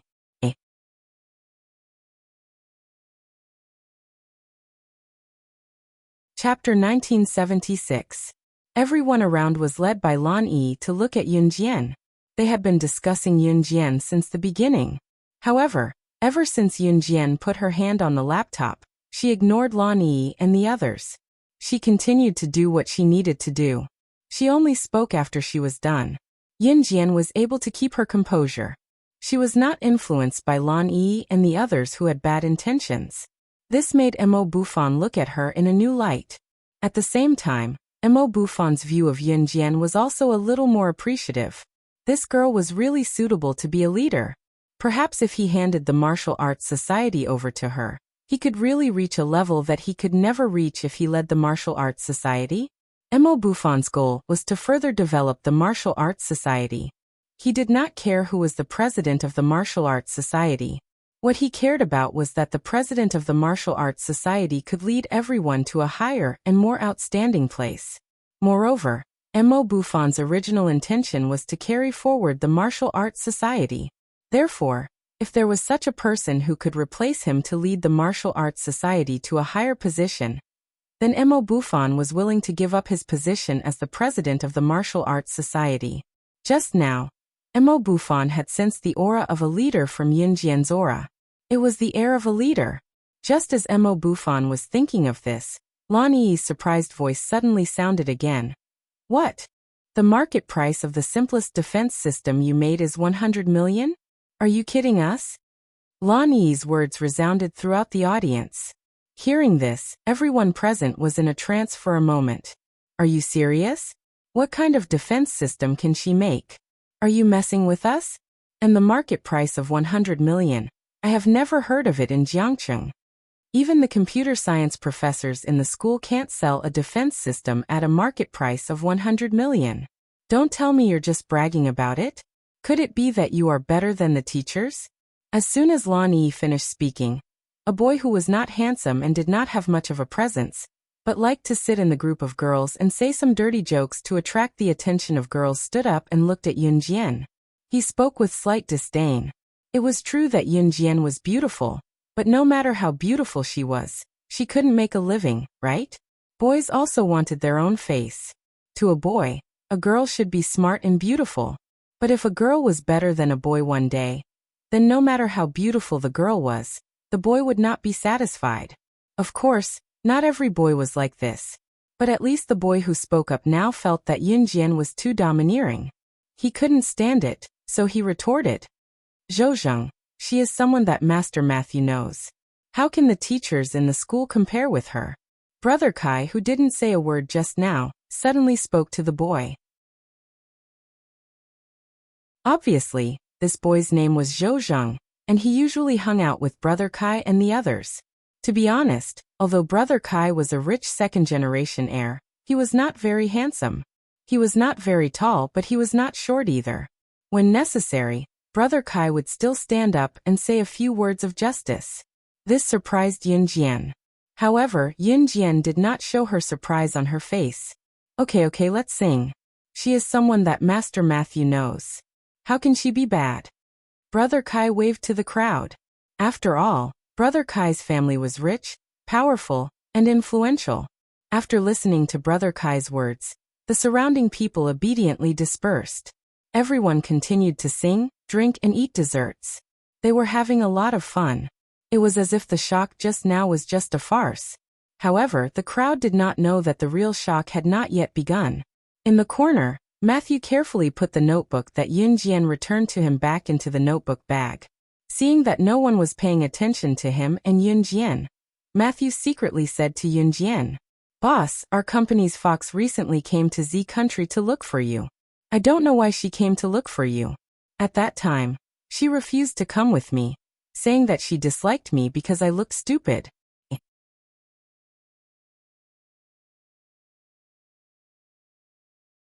Chapter 1977. Matthew scratched his head and frowned when he talked about the fox, saying that he was stupid. How was he dumb? Fox actually called him dumb. It was because of this reason that they had to come to Country Z to look for Yun Jian and part ways. Just as Matthew questioned Fox's comment about how he was dumb, Yun Jian suddenly smiled and chuckled faintly. Dumb indeed. Fox was telling the truth. What? Boss, Fox said I'm dumb and you think I'm dumb too? Do you have to be so hurtful? My heart is broken by both of you. Matthew pretended to be hurt when he heard Yun Jian's words. Brother Kai was the one who settled the matter just now. Brother Kai's influence among the people around them was huge. So Lan Yi, who wanted to stir up trouble, at first kept her mouth shut and dared not say anything more. Yun Jian and Matthew, who were talking again, were no longer noticed by the people around them.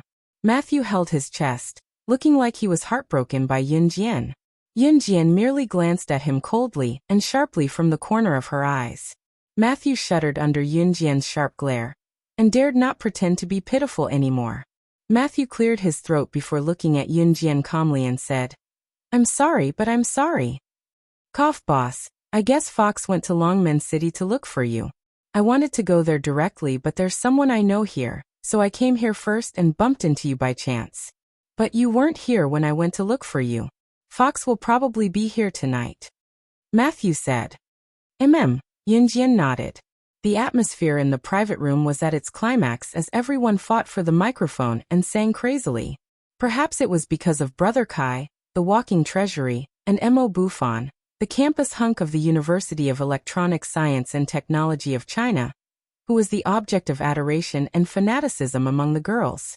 Therefore, the girls were fighting to show off their talents in front of Brother Kai or Mo Bufan. Therefore, the two microphones in the large private room were constantly being fought over, and would never fall into Yun Jian's hands. Yun Jian's two roommates, Miao Li and Shi Xiujuan, did not show up after the party ended. They probably had something else to do and decided not to come. Anyway, no one noticed them. At 10 o'clock, everyone stayed in the large private room for about 2 hours. Finally, they left and headed back to the dormitory. A group of people walked towards the dormitory. This lineup was not to be underestimated. When they reached the corner, it was the most secluded road from the swing bar back to the school. In addition, it was already 10 o'clock at night. Only the faint light from the street lamps was still shining. Ouch! Suddenly, the sound of a girl falling could be heard. She seemed to have sprained her ankle. This girl's looks were not bad, and many boys surrounded her to help. Seeing this, Lan Yi couldn't help but ridicule. What a spoiled brat. It's just a fall, is there a need to act like this? After ridiculing her, Lan Yi turned to look at Yun Jian.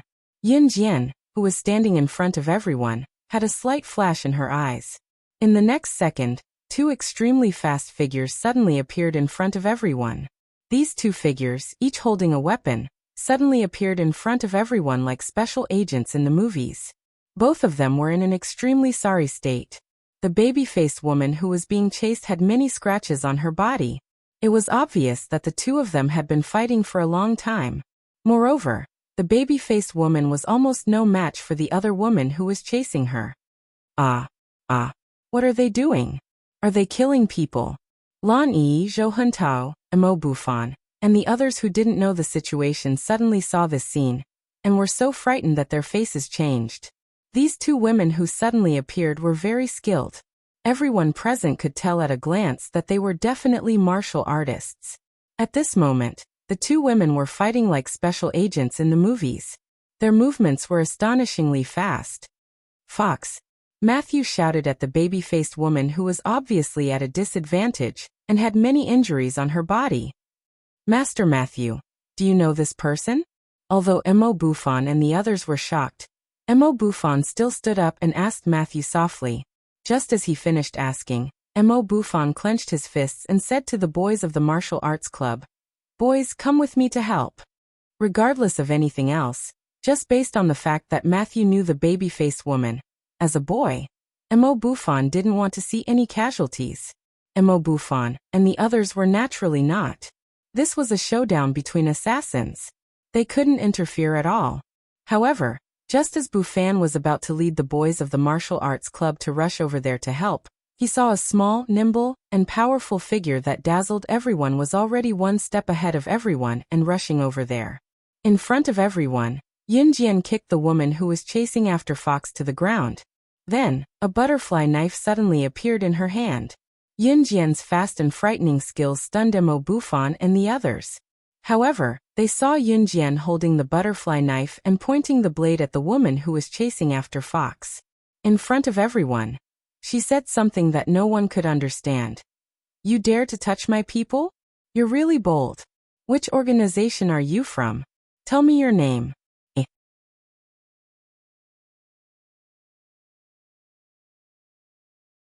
Chapter 1978.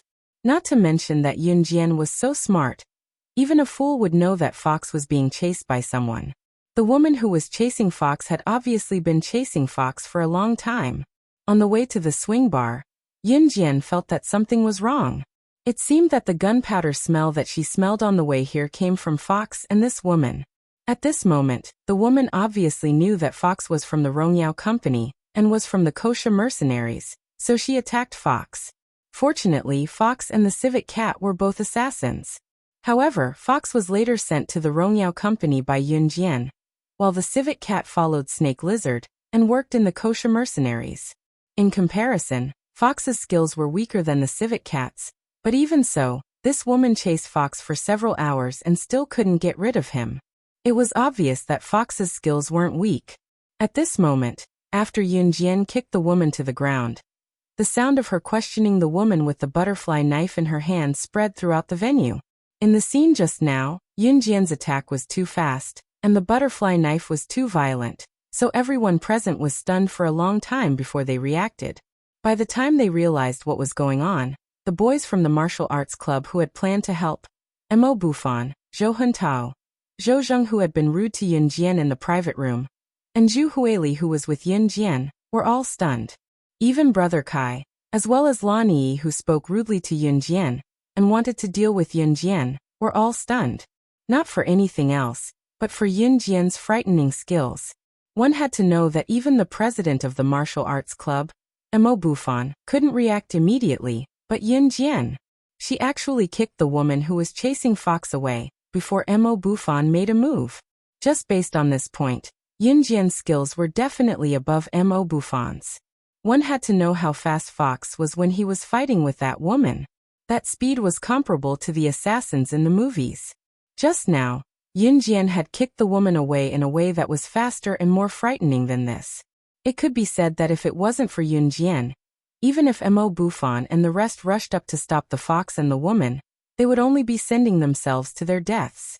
This scene made everyone who had previously thought that Yun Jian was arrogant and wanted to snatch Mo Bufan's position as the president of the Martial Arts Society.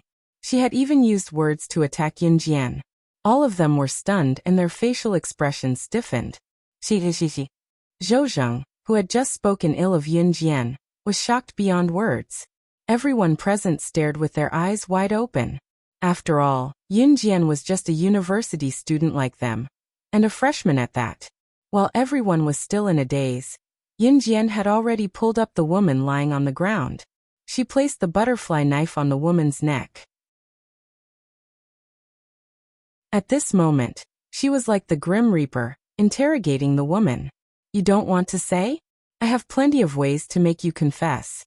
Seeing Yun Jian place the butterfly knife on the woman's neck, Mo Bufan and the rest, who didn't know the situation, thought that Yun Jian was going to attack the woman for no reason. Thus, Mo Bufan hurriedly said, "Calm down." Compared to Mo Bufan's calmness, although Lan Yi was afraid, she still wasn't willing to accept Yun Jian's amazing strength. Lan Yi still thought that Yun Jian was pretending. Thus, Lan Yi mustered up her courage and said to Yun Jian, "What are you pretending for? Do you need to use such methods to get Brother Kai and Senior Bufan's attention? Your two extras are pretty good. Their acting skills aren't bad." However, before Lan Yi could finish speaking, Yun Jian's butterfly knife had already slid into the woman's neck in front of everyone. The knife was pulled back in time. Yun Jian's face was cold. Under the dumbfounded gazes of the group of people behind her, she continued to speak to the woman. This time, she had already confirmed the woman's identity. "Reverse Emperor's organization, right? I haven't done anything to Reverse Emperor's organization yet, and you guys came to me first. Are you in a hurry to die?"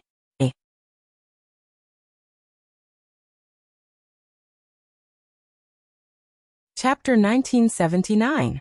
Yun Jian had already guessed the woman's origin. In fact, it was obvious that this woman was an assassin from Reverse Emperor. Now, except for the newly established Reverse Emperor, no one dared to do anything to her people. This woman was too much. She didn't say a word when Yun Jian interrogated her. It was obvious that she had been brainwashed by Reverse Emperor. At this moment, the butterfly knife in Yun Jian's hand had already cut the woman's neck. The butterfly knife slid into the woman's skin and cut open her skin, causing bright red blood to flow out. The woman was suppressed by Yun Jian and couldn't resist at all. Lan Yi, who insisted that Yun Jian deliberately found someone to act as her to attract everyone's attention, was so scared that she screamed, "Ah!" Yun Jian held the butterfly knife and was about to send the blade to the woman's neck. Wasn't she afraid of killing people? At this moment, it was impossible to say that Fox and this woman were deliberately invited by Yun Jian to act in front of everyone. How could anyone pretend to be like this? What's more, Mo Bufan clearly felt Yun Jian's strength. With her speed just now, let alone one, even 10 of him might not be a match for her. No wonder she asked to join the martial arts club, and asked to be the club president. Mo Bufan's eyes flashed at this moment, and he had his own plan. Since Yun Jian had already guessed the woman's origin, she didn't want to keep her alive. But when she heard Lan Yi and the others scream, Yun Jian's eyes darkened again. The blade stopped just as it was about to slit the woman's neck. Pulling her hand back in time, Yun Jian spun the butterfly knife and retracted the blade. Folding the handles on both sides of the butterfly knife, She gripped the handles agilely and smashed them at the back of the woman's neck. The woman didn't even have a chance to resist in Yunjian's hands and fainted. Yunjian directly threw the woman in front of Matthew and said to him, "Deal with her." Yunjian originally wanted to slit the woman's throat, but Lan Yi's scream stopped Yunjian from doing so. After all, she still had to stay in the university. If she killed a woman in front of Mo Bufan and the others, even if she had 2 hours of amnesia liquid, it would be inconvenient to use the 2 hours of amnesia liquid to erase people's memories every time. At this moment, Yunjian threw the woman to Matthew and turned to look at the fox. Everyone was dumbfounded and had no idea what was going on. When Yunjian turned her head to look at the fox, the surrounding people looked over curiously. The fox had been chased by the woman the entire way. The fox's strength was not as strong as the woman's, but it was not much weaker. Therefore, after being chased all the way, it had suffered quite a few injuries. Since Yunjian had smelled the gunpowder of the pistol earlier, it proved that the fox and the woman had used firearms when they were fighting. However, there was always a time when a gun would run out of bullets. The two of them were unable to determine a winner, and were probably just wasting time. The fox could be chased here because he had followed Yunjian's trail. It was not a coincidence. "I'll take you to the hospital to treat your wounds." Seeing that the fox did not suffer any gunshot wounds, but had many knife wounds on its body, Yunjian put away the butterfly knife. She put her hands in her trouser pockets and walked to the fox. Okay. At this moment, the fox was covering a bloody wound on his arm and following Yunjian to the hospital. Mo Bufan and the others saw that Yunjian was about to leave. "Let's go and help." Although Mo Bufan did not know what had just happened, he still chased after her. Brother Kai saw this and also followed. Zhu Huili naturally did not leave. Yunjian pursed her lips. She knew that they thought that the woman had gone crazy and did this to the fox. Mo Bufan, who had caught up, had already turned on his phone to call the police. However, just as Mo Bufan was about to enter his phone number, his phone was snatched away by Yunjian. "Let me borrow it." Then, Yunjian entered a string of numbers and dialed a number. After 3 rings, the call was connected. Yunjian spoke to the person on the other end of the phone in front of the surrounding people, who had yet to recover from the shock. She spoke in a commanding tone. "Immediately get the leaders of the Kosha mercenaries intelligence team, assassination team, and investigation team to come to the University of Electronic Science and Technology of China, in Zhe province of country Z to look for me. A.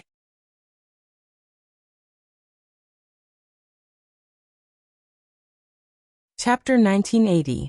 Yunjian had never been a good person. Her people were being hunted by Reverse Emperor, and they were already bullying her. If she did not retaliate, she would not be Slaying God anymore. Slaying God had always been a vengeful person who would repay kindness. She would never shrink back. That was who she was. There were 3 team leaders in the Kosha mercenaries. They were the intelligence team leader, the assassination team leader, and the investigation team leader. As the name suggested, the 3 team leaders were highly respected in the Kosha mercenaries other than Snake, Lizard and Tiger. Leopard. The status of the 3 team leaders was similar to Qing Yu's in Gusha mercenaries. As for the areas that the 3 team leaders were in charge of, they were categorized. For example, the intelligence team leader was in charge of collecting information. The information that Yunjian could obtain from the Kosha mercenaries was from the Kosha mercenaries intelligence team. The person in charge of the Kosha mercenaries intelligence team was the intelligence team leader. On the other hand, the assassination team was in charge of all the assassinations, missions and mercenaries of the Kosha mercenaries. The investigation team was a team that carried out a series of investigative activities such as tracking and anti-tracking. It could be said that the 3 team leaders of the Kosha mercenaries were crucial. Yunjian's motive for summoning the 3 of them to Rivertown was obvious. Reverse Emperor had climbed to a higher position in the organization after 2 years of development. As a member of the Kosha mercenaries, Slaying God had summoned the 3 team leaders of the Enhun group. It meant that she, Slaying God, was declaring war on Reverse Emperor. Therefore, Matthew and Fox, who knew what Yunjian meant, blinked in shock when they heard Yunjian's words. As for Mo Bufon, Brother Kai, Lan Yi, and the rest who were standing around, they were stunned as well. The crowd was surprised, but not because of what Yun Jian said. It was because, when Yun Jian was done speaking to the person on the other end of the phone, she hung up without waiting for a response. You can actually speak a foreign language? Zhou Huntao looked at Yun Jian and asked on behalf of everyone else in shock. Hearing Zhou Huntao's words, everyone present held their breaths and looked at Yun Jian, as if they wanted to hear Yun Jian's reply. What Yun Jian said just now was obviously not in English. It was a foreign language that no one present could understand. One had to know that youngsters nowadays generally did not like to study. Learning English, which was compulsory in school, was already killing them. Although the people present could not understand Yun Jian's language just now, the standard pronunciation of her foreign language was so standard that everyone present could tell at once. Yun Jian was indeed speaking a foreign language. Therefore, when they heard Yun Jian's words, everyone present was stunned. Yun Jian responded softly to Zhou Huntao, and through the phone to Mo Bufon. After all, Mo Bufon had learned martial arts, taekwondo, and other kung fu for so many years. He caught the phone that Yun Jian threw over. Then which country's language did you just speak? Zhou Huntao continued to ask Yun Jian with interest. Italian. Yun Jian pursed her lips and replied. Then she took Fox to the hospital. Seeing this, Mo Bufon and the others also followed. Along the way, Zhou Huntao and the other members of the martial arts club were very interested in Yun Jian. One by one, they began to ask Yun Jian various questions in the form of a series of questions. Of course, many of them did not get a response from Yun Jian. After seeing Yun Jian's skills, the people of the martial arts club were not angry anymore. After Fox came out of the hospital, Yun Jian arranged for her to stay in a hotel for the time being. After Matthew dealt with the woman who was sent to assassinate Fox, he carried his laptop, which had a new system installed by Yun Jian, back to Rongyao Company overnight. After returning to the dormitory, Miao Li and Shi Xiujuan were smoking one after another, which seriously polluted the air in the dormitory. Yun Jian's eyes darkened. Early the next morning, Zhu Huili and Yun Jian just left the dormitory building and were about to go to the classroom for their morning class. As soon as they went down the dormitory building, they saw Mo Bufon standing under a big tree not far away. Many girls around saw Mo Bufon appear and whispered softly, wondering who Mo Bufon was waiting for. Seeing Yun Jian appear, Mo Bufon walked over to Yun Jian. The surrounding girls who were hiding in the corner and secretly looking at Mo Bufon with shy eyes all secretly glanced and whispered, "Who is that girl? I don't think I've seen her before." Senior Bufon is actually waiting for her to go to the morning class in person? Before the girls were done being envious, however, they saw Mo Bufon pass a document to Yun Jian and say to her, "Yun Jian, you're a genius. From today onwards, the martial arts club will be handed over to you. I admit that I am not as good as you, so you will be the president."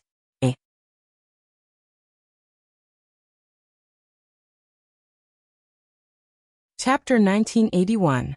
Just as Mo Bufon finished his sentence, the group of girls who were hiding nearby glancing at Mo Bufon shyly were so frightened that their expressions changed. The reason why the girls liked Mo Bufon was because Mo Bufon was powerful. Mo Bufon was the president of the martial arts club. In a place like the martial arts club, Mo Bufon's martial arts, taekwondo, judo, and sando were all top-notch. He was also recognized as an expert. In addition, Mo Bufon was handsome and was known as a handsome man. Being strong was the most important thing. Being handsome was also the most important thing. As such, wherever Mo Bufon went, there would be groups of girls hiding in the corners to steal glances at him and secretly admire him. It could be described in an exaggerated way. Other than going to the toilet, Mo Bufon was constantly being stared at by girls. And the thing that attracted the most girls' attention about Mo Bufon should be that he was different from the other guys who thought they were very powerful. Mo Bufon had real strength. But just now in front of everyone, Mo Bufon actually said to this exquisite, beautiful, and seemingly defenseless young girl that because he, Mo Bufon, was inferior to her, the position of president of the martial arts club would be given to this young girl? One had to know that in the University of Electronic Science and Technology of China, if Mo Buffon's strength dared to claim to be second, no one would dare to claim to be first. And today, Mo Buffon actually admitted that he was not as good as this young girl, and directly transferred the position of the martial arts club's president to her. And by right, Yun Jian, who had obtained the position of president of Mo Buffon's martial arts club, should be indescribably excited in the eyes of the surrounding girls who were secretly glancing over. After all, the Martial Arts Club of the University of Electronic Science and Technology of China had been established for a long time, and the position of president of the Martial Arts Club had never fallen into the hands of a girl. Today, not only did this young girl break this record, the extremely popular Mo Buffon at the University of Electronic Science and Technology of China had personally transferred the position of president of the Martial Arts Club to her. If it were any other girl, they would have fainted from surprise. However, what did the girls see? Everyone saw that Yun Jian reached out to take the stack of information about the president that Mo Buffon gave her, and nodded indifferently. And this meant that she was willing to be the president of the Martial Arts Club. When the girls saw that Mo Buffon seemed to have achieved an unattainable wish, they heaved a sigh of relief. Heavens, am I seeing things? Senior Buffon is actually so happy that he let out a sigh of relief? Shouldn't the girl be the one who fainted from joy? No girl in our school has ever received such treatment. That's right, why is it the other way around today? From what I see, that girl seems to have promised our senior Buffon. More and more girls started gossiping. Of course, Yun Jian wasn't listening. After collecting the information, Yun Jian bypassed Mo Buffon and went to the morning class with Zhu Huili. In the following days, Yun Jian didn't meet Jian Ning, who she had met on the plane. Maybe Jian Ning hadn't entered the school yet. When Yun Jian came to school, it was already September 18th. In the following days, Yun Jian didn't talk to Fox, giving him time to recuperate. The three team leaders of the Kosha mercenaries wouldn't come to Jiang City to look for Yun Jian so soon. Yun Jian didn't give any urgent orders, so the three of them naturally settled everything in the organization before heading to Jiang City. At that time, the Mid-Autumn Festival was approaching and the school had a 3-day holiday. Yun Jian and Zhu Huili dragged their suitcases and walked towards the school gate. During these few days in school, Yun Jian got up early in the morning to run. Zhu Huili also ran with her. Although Zhu Huili couldn't run fast, she worked very hard to lose weight. At the same time, the relationship between Zhu Huili and Yun Jian was gradually getting closer. Then, Yun Jian, let's part ways here. Zhu Huili told Yun Jian softly since they were taking different routes home. Yun Jian nodded, and Zhu Huili turned to leave with her suitcase. Yun Jian was just about to drag her suitcase in the opposite direction, when she was interrupted. Suddenly, a slender and large hand with distinct bones grabbed the suitcase for her while another large hand held her other hand. The familiar fresh scent wafted into Yun Jian's nose. In front of the passers-by on the street, the person took Yun Jian's luggage from her by hugging her from the back, and held her hand easily. When the familiar handsome face appeared before Yun Jian, the thin lips under the handsome face moved slightly. Ce smiled and held Yun Jian's hand like a newlywed couple, squeezing it and saying, "Xiao Jian, I'm here to take you home." Eh?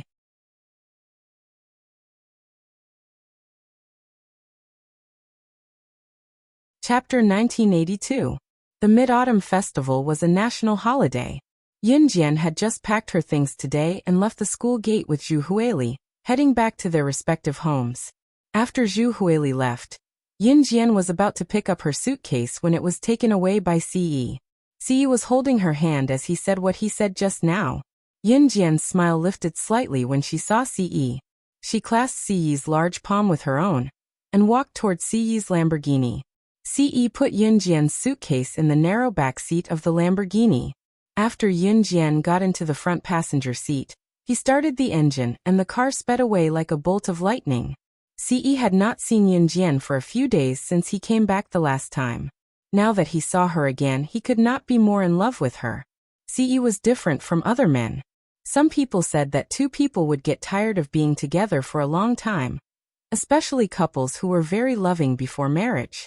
After being together for a long time after marriage, the man would develop a sense of weariness toward the woman. The sense of weariness here was usually when the man got to know the woman like the back of his hand and felt bored. So he went out in search of novelty. This was the so-called cheating. Ce was completely different from those men. When Yunjian completely became his woman, Ce would not get tired of Yunjian. On the contrary, he could not bear to leave her. He wanted to see her all the time and not be apart from her for even a second. Students rarely went home on weekends in university because they came from all over the country. Some of them even came from out of the province to study in university. Going home once was a waste of time and money, so most students would choose to go back during the holidays. Most students would definitely go home for a major festival like the Mid-Autumn Festival. Yunjian was no exception. It was 1 in the afternoon when Yunjian and Ce returned to Longmen City. Today was already a holiday. Xiao Yunju's elementary school had already been closed the day before. They were lucky to be in time for the festival, so Ce brought Yunjian back to Longmen City. After having Qin Yiru's late lunch, everyone packed their luggage and prepared to go on a trip. During the 3 days of the Mid-Autumn Festival, Qin Yiru and Gujunjian had already agreed to go on a trip together. The destination of the tour was still the seaside. For this trip, Lansu, Qinyu, Gunianji, and Yunyi were traveling together. Of course, Adam was tagging along as well. Because Lansu had a child with her, Adam, as a stay-at-home dad, naturally had to follow and serve her. On the way there, Yunju, Duanli, and Duanya were in high spirits, singing the songs they learned from school during their excursion, cheerful and carefree. Mo Sun and Snow Eagle had already brought Luo Mei and Si Luo back to an Hun group, so it was impossible for them to be here now. At the same time, Gujunjian drove his Jeep, Siyi's Lamborghini, and Adam's sports car. It was just enough to fit everyone. The 3 cars were currently heading to Wenzhou, the nearest seaside city to Longmen City. Zhe Province, Wenzhou. Wenzhou was a coastal city located right next to the sea, so there were many seaside vacation spots.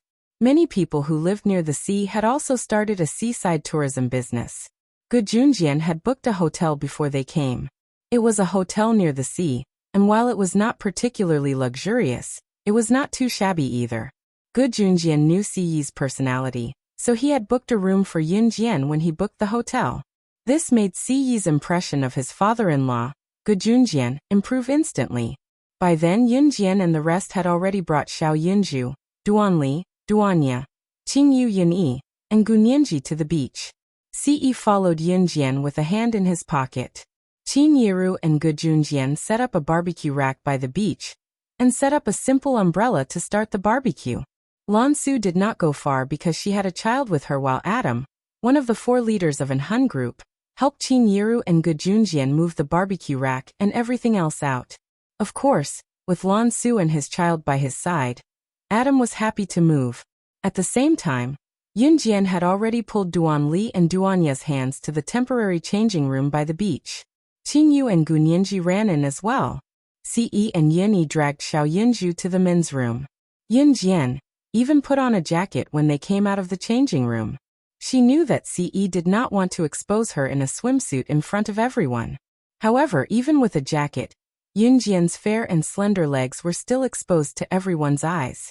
Just as they walked out of the changing room, Yunjian felt Siyi's burning gaze on her. When he saw her beautiful figure, Ce was suddenly reminded of how he had pinned her down, and a certain part of his body reacted instantly.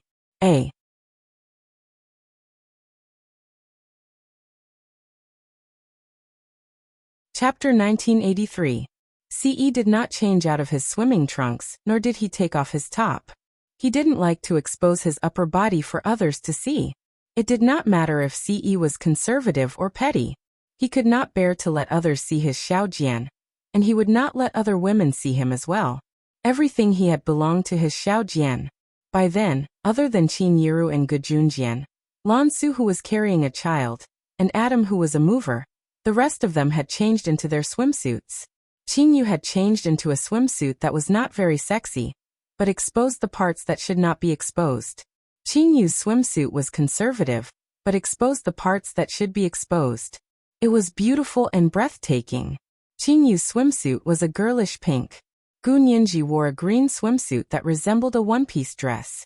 Her top and skirt were joined together, and only her navel was exposed. She was so beautiful that one could not take their eyes off her, giving one the urge to grab her and ravage her just by looking at her. Of course, Ce did not even look at what Qingyu and Gu Nianji were wearing. His burning gaze was fixed on Yun Jian, unwilling to look away for even a second.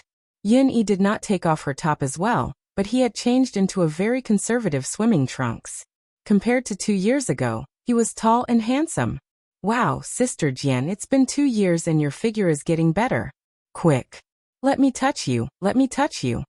When Qingyu came out of the changing room and saw Yun Jian with a jacket draped over her, she went to Yun Jian with a perverted expression. Her hands were cupped like chicken feet, and were about to reach out to Yun Jian like pig trotters. The scariest part was that Qingyu was saying lewd things that could be misunderstood with a cheeky grin. Ce, who heard Qingyu, stared at Yun Jian. His first reaction was Yun Jian's alluring figure. Recalling that, Ce shoved Xiao Yunju into Yun Yi's hand before Qingyu went over to grope Yun Jian, and strode forward to grab Yun Jian's hand to walk to the beach. Ce took Yun Jian away without a word, making Qingyu and the others chuckle slyly. Qingyu especially clapped her hands when she saw Ce taking Yun Jian away, and put her elbow on Gu Nianji's shoulder, giggling. "Tsk, I wasn't wrong. Sister Jian's figure looks so much better than before. Those breasts, those hips. Tsk, tsk. If I were a man, I'd want to *ck her." As Qingyu spoke, she gestured lewdly. Just as Qingyu spoke, she felt a light tap on the top of her head. Yun Yi's rather stern voice then rang out. "You're right, master. Who do you want to *ck?" Qingyu turned to look up and saw Yun Yi's deep eyes looking at her inquisitively. She could not help gulping. "I." Qingyu's eyes darted around, not knowing how to answer him. "Cough. I'll bring Xiaozhu and the rest to the beach to wash their feet. You guys have fun." Gu Nianji slapped Qingyu's hand off her shoulder, and pulled Xiao Yunju and the rest to run to the beach. Before Gu Nianji could run far, she heard Qingyu's bewildered voice behind her. Gu Nianji twisted her ankle when the voice rang out, almost falling to the ground in a frog-like position from the shock. However, Qingyu, who was standing where she was, panicked. Seeing that Gu Nianji was about to slip away again, she met Yun Yi's gaze, her eyes darting around as she pouted. In a fluster, she blurted out what she could not control or take back. "I want to *ck you. A."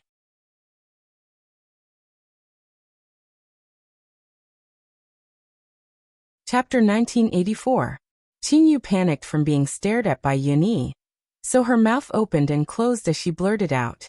Even Qingyu herself did not realize what she had said in a moment of desperation when she blurted it out.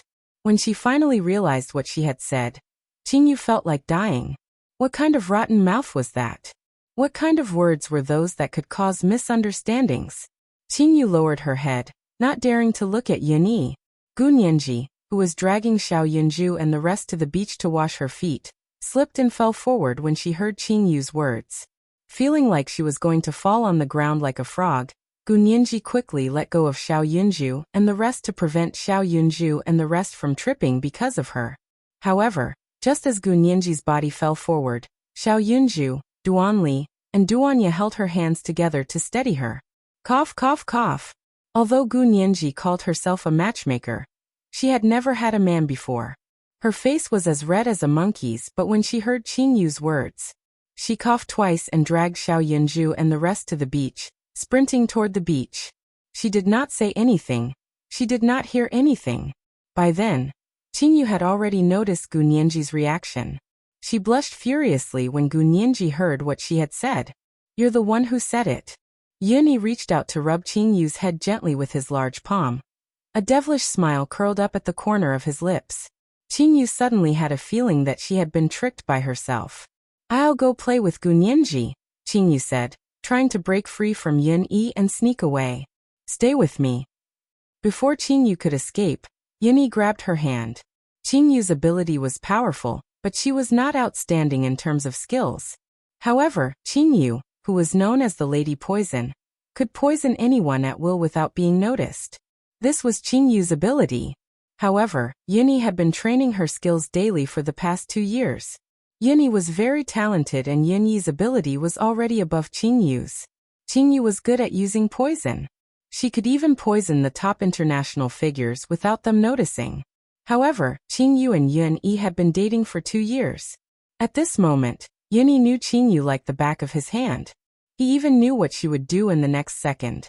Therefore, it would not work even if Qingyu poisoned Yunyi. It was because Yunyi had countered Qingyu's move before she even made her move.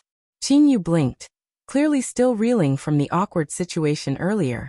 But on second thought, she didn't say anything wrong. She was his girlfriend, and there was nothing wrong with wanting to have sex with him. If Yunyi heard this, she would probably bring Qingyu back to the hotel in seconds. On the other hand, Ce pulled Yunjian to the rocks by the sea. There were usually rocks near the beach that were neither too far nor too close. The rocks were distributed in an orderly manner. Usually, when one wanted to walk into the rocky area, there would be very little sand under one's feet. One's feet would step on the rocks directly. Usually, when one looked at the rocky area from the beach, one would not be able to see the opposite side of the rocks because many huge rocks would cover the rocks behind. In addition to the summer weather, the rocks were scorching under the scorching sun. One would feel like one was stepping into a fire pit when one stepped on the rocks. Although it was not the hottest noon, it was only 3 in the afternoon. The sun was much dimmer than noon, but it was still the time when the sun was high up in the sky. There was no one walking around the rocky area near the beach at this moment. Ce pulled Yunjian to the rocky area. When he stepped on the rocks, the scorching heat of the rocks made his eyes flicker. In the next second, he was worried that Yunjian's little feet would be scalded by the scorching rocks if she stepped on them. Ce bent down slightly and scooped Yunjian up horizontally, ignoring the fact that he would be scalded if he stepped on the scorching rocks as he walked toward the rocky area where there was no one around.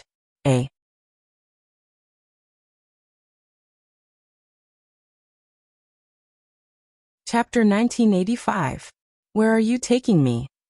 Yunjian watched as Ce carried her in his arms and walked over the rocks towards the rocky area. She reached out a hand and hooked it around his neck like a little girl. Close your eyes. Ce's thin lips moved. At this moment, he was right next to Yunjian's ear as he whispered this very softly. Hearing Ce's voice, Yunjian felt a moment of numbness. Her body trembled slightly from this numbness. Then she hugged him with both hands and closed her eyes, allowing him to carry her as they walked. To be honest, this was the first time Yunjian had been carried in a princess carry like this. She couldn't help but feel a trace of anticipation in her heart that she didn't know where it came from. Where was he going to take her? By the beach, the barbecue rack and parasols were already in place. Qinyiru was skewering barbecue skewers at this moment. The children wanted to come to the beach to play, so she and Good Junjian brought the children to the beach to play. At this moment, other than Good Junjian and Qinyiru, Adam and Lansu were also sitting under the parasols by the beach. Lansu carried the child. Sometimes the child was especially naughty. His little legs would kick around uncontrollably. The child's body was soft, so Lansu had to constantly move around to carry the child. There was a technique to carrying a child. Some people carried a child like they were carrying a little chick. The child was also very uncomfortable being carried. The way Lansu carried the child was taught by Qinyiru. However, the child was especially naughty these 2 days and kept moving around. At this moment, he was nestled in Lansu's arms and kept kicking around. Lansu carried the child. Although the child was already more than a year old, she still felt that she wasn't used to taking care of a child. I'll carry this little brat.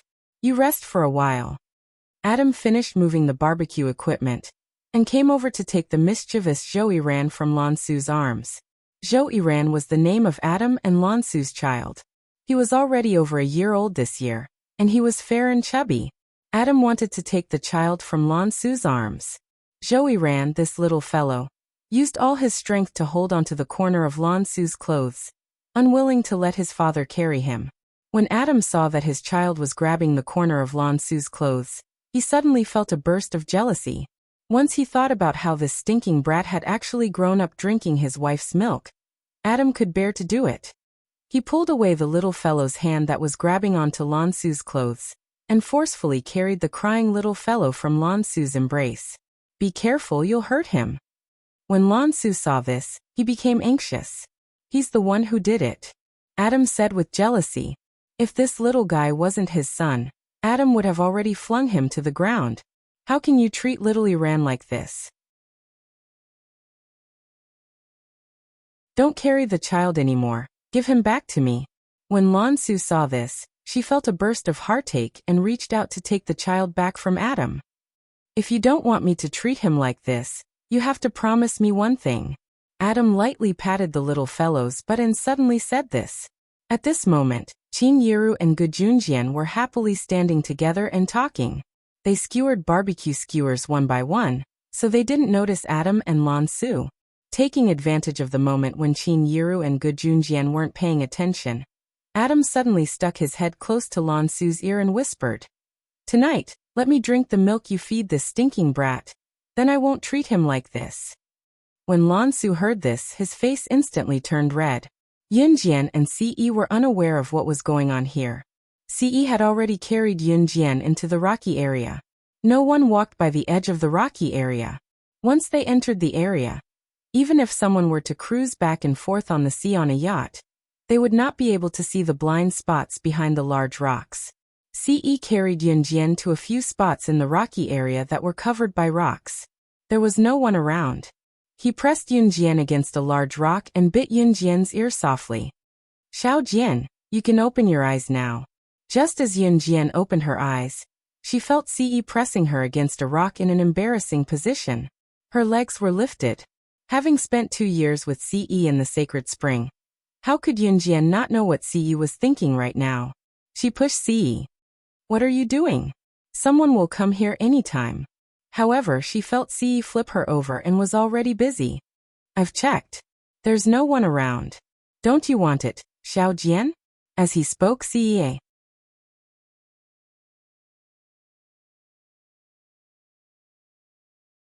Chapter 1986.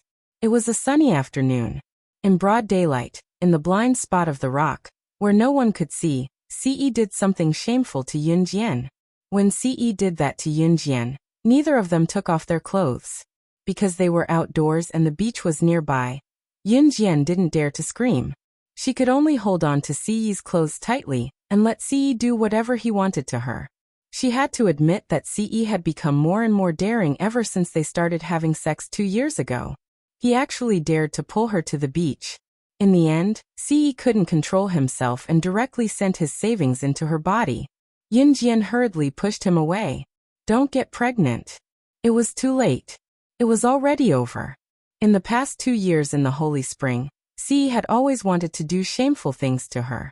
However, there were no safety measures in the Holy Spring, so he had always held back and backed out at the last moment. However, at this moment, the two of them couldn't control themselves anymore. If you get pregnant, give birth to it. After Ce helped Yunjian tidy up her clothes, he hugged Yunjian, who was blushing and didn't dare to look at him. Yunjian had indeed enjoyed it just now. Although it was very shameful, Ce had always been the one in control. He was the one who wanted to do it. When she thought of this, Yunjian's shame disappeared.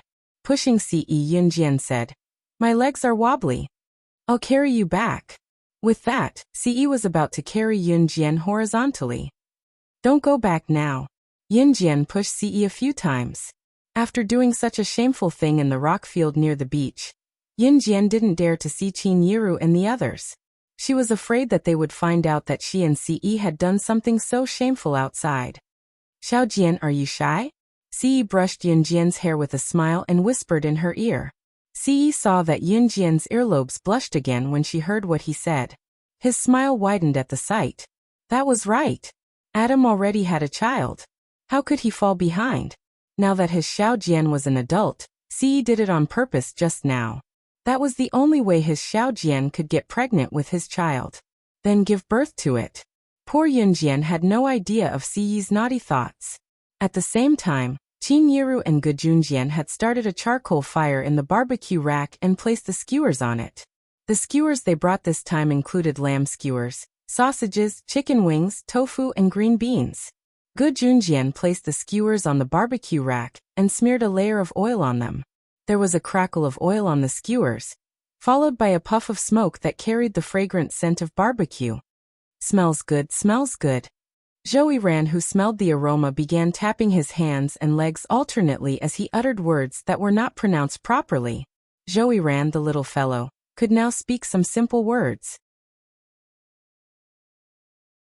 He could also call his parents. He was more than a year old now and could chew finer foods, but his food source was still milk. When there was no milk, he would drink milk powder that was already soaked. Let Xiao Yiran eat the skewers when they're done. Be good, Xiao Yiran.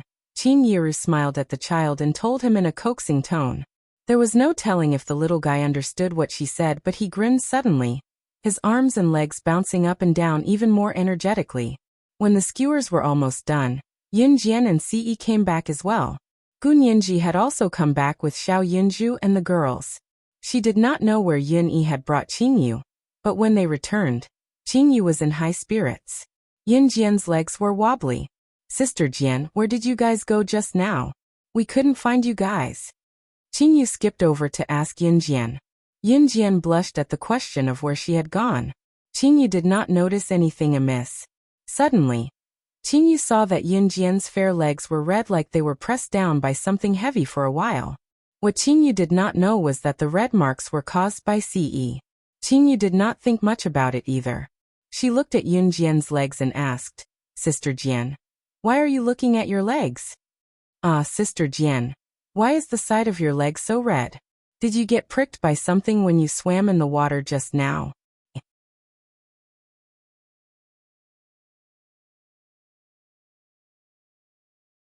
Chapter 1987.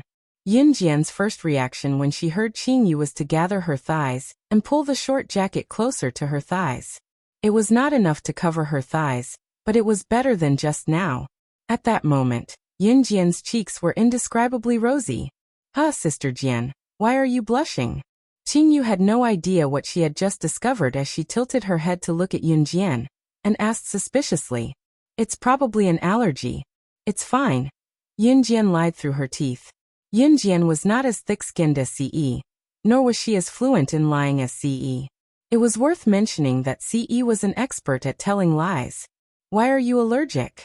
Sister Jian, do you want to go to the hospital for a checkup? Qingyu asked, looking at Yin Jian worriedly. If they went to the hospital, they would be found out that she and Ce had taken the forbidden fruit in secret. No need, it's fine now. Yin Jian declined quickly. As she spoke, she pinched Ce discreetly in the dark where Qingyu, Yun Yi Gunyanji, and Xiao Yunju could not see. Ce looked at Yin Jian with a faint smile. His Xiao Jian was getting cuter and cuter. So cute that he wanted to press his Xiao Jian under him every day. Yin Jian did not know that Ce was thinking about something so embarrassing. She merely pinched Ce lightly, reluctant to pinch him too hard. The barbecue is done. It's going to be burnt later. Come over and eat. Qin Yiru waved at Yun Jian, Ce, and the others from afar. Seeing that, the mark on Yun Jian's leg was finally put aside for the time being. Just as Yun Jian and the others returned to the shade, Qin Yiru placed the barbecue skewers on prepared bowls and plates and passed them to Yun Jian and the others. Lan Su's child had already started eating the skewers. Of course, Lan Su dared not feed him too much. The skewers she fed him were not seasoned and were mashed into porridge before feeding him. As the father, Adam was the one who did the mashing. The child's appearance made Adam both happy and depressed. He was happy that he and Lan Su had a child of their own. Most importantly, he had a child earlier than the young masters, Lin Wei, Emo's son, and Shuang. Heh, there was finally a first. His sperm was better than theirs. If Ce heard this, she would probably send Adam into space with a rocket. Qin Yiru's barbecue was really delicious. Yin Jian ate more than 20 skewers in one go, and didn't think it was too much. Everyone ate with relish. Tomorrow, we'll go to the island to play. Tonight, we'll play around here for a while. Tomorrow, we'll check out of the hotel and take the ferry to Zhoushan Island. Then, we'll find a hotel there to stay. Gu Junjian explained his plan as he ate. Everyone expressed that they had no objections. Island, in modern Chinese, referred to a small piece of land surrounded by seawater. Therefore, to go to the island, one had to take the ferry.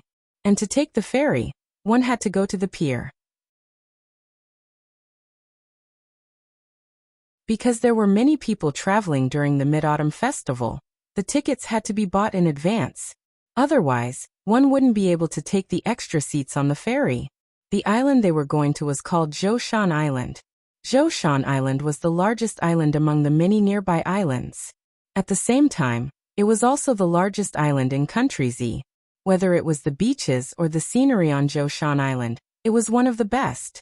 It was a national tourist attraction under its jurisdiction. Since they came to Wenzhou, they had never been to Zhoushan Island. As soon as Gu Junjian arrived in Wenzhou, he had already bought the ferry tickets from the pier to Zhoushan Island. It would depart at 7 a.m. the next day.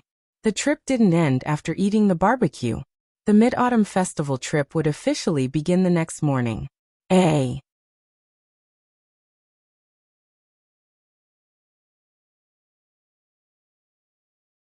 Chapter 1988.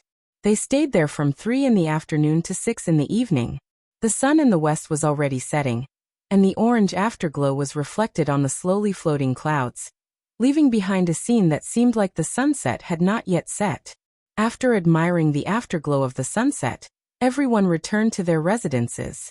They had just rushed to Wenzhou from Longmen City, and had played for about 3 hours in the afternoon.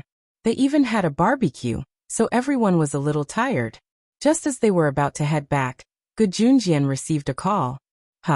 Old Liang, why are you in Wenzhou too? Haha, sure, we're at Oasis Hotel. You guys can just head over when you're here.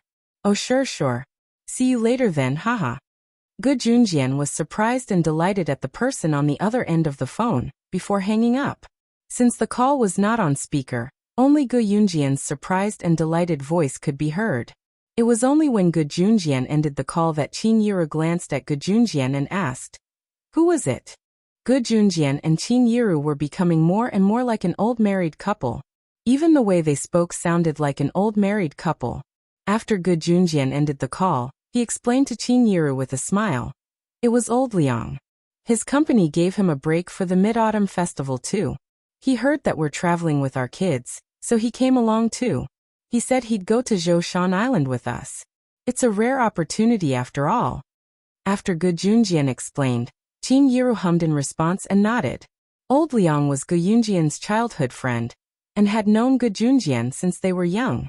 Although they had different careers later on, they had always kept in touch. Old Liang was the director of a high-tech company, and held a high position now. He had been particularly busy in recent years, and could not even spare time for holidays, let alone meeting Gu Junjian. Gu Junjian was surprised and delighted that old Liang had a break for the Mid-Autumn Festival this year. Obviously, Qin Yiru also knew who Lao Liang was. At the same time, Yunjian and Ce helped to pack up all the barbecue equipment. After moving the barbecue grill and other things into the car, the group drove back to the Oasis Hotel. Gu Junjian was very excited because his childhood friend old Liang had already brought his family to the Oasis Hotel. How long had it been since he last saw old Liang? After they each had their own families, they hadn't seen each other for several years. Upon returning to the Oasis Hotel, Yunjian saw a middle-aged man about the same age as Gu Junjian standing in front of the hotel. Next to the middle-aged man stood a graceful and elegant lady. The lady was holding the hand of a young girl who was about the same age as Yunjian. Before Yunjian and Gu Junjian could walk over, the young girl who was about the same age as Yunjian looked around with disdain. She waved her hand to get rid of the summer heat around her ears and said to the middle-aged man, "Brother Yi, you're too young."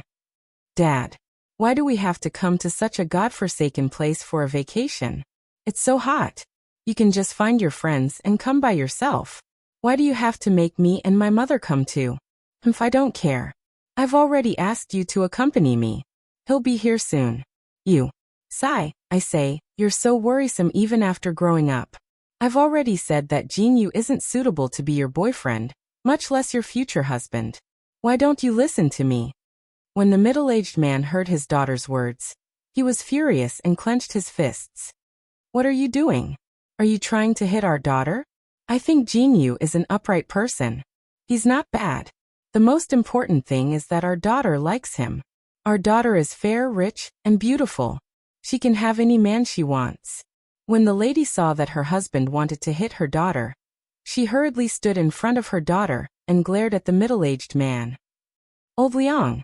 At this moment, Gu Junjian had already brought Yun Jian and the others over to where the middle-aged man was. The middle-aged man was still holding his forehead. He had a headache over the daughter he had spoiled and his wife who was so protective of her. However, when he heard Gu Yunjian's voice, the middle-aged man turned around. Old Gu. The middle-aged man no longer hesitated.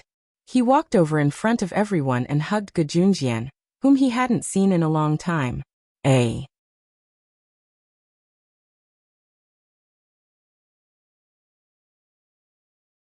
Chapter 1989. Lao Liang was the middle-aged man from earlier. The lady standing beside Lao Liang was Lao Liang's wife, Yu Yuan. Yu Yuan was born into a wealthy family. She was a match for old Liang, who was already well off to begin with. Actually, that was not the case. Lao Liang's family background was the same as Gu Yunjian's, who was born into a wealthy family. Both Lao Liang and Gu Junjian were born into wealthy families, so they could not decide on their marriage. However, Gu Yunjian's ex-wife ran away with another man, so the marriage was annulled. Lao Liang was a senior executive in his company, and his wife, Yu Yuan, was also forced on him by his parents. Yu Yuan was an unreasonable and troublemaker to begin with, so old Liang didn't like her. Lao Liang and Yu Yuan even had a daughter named Liang Xiumin.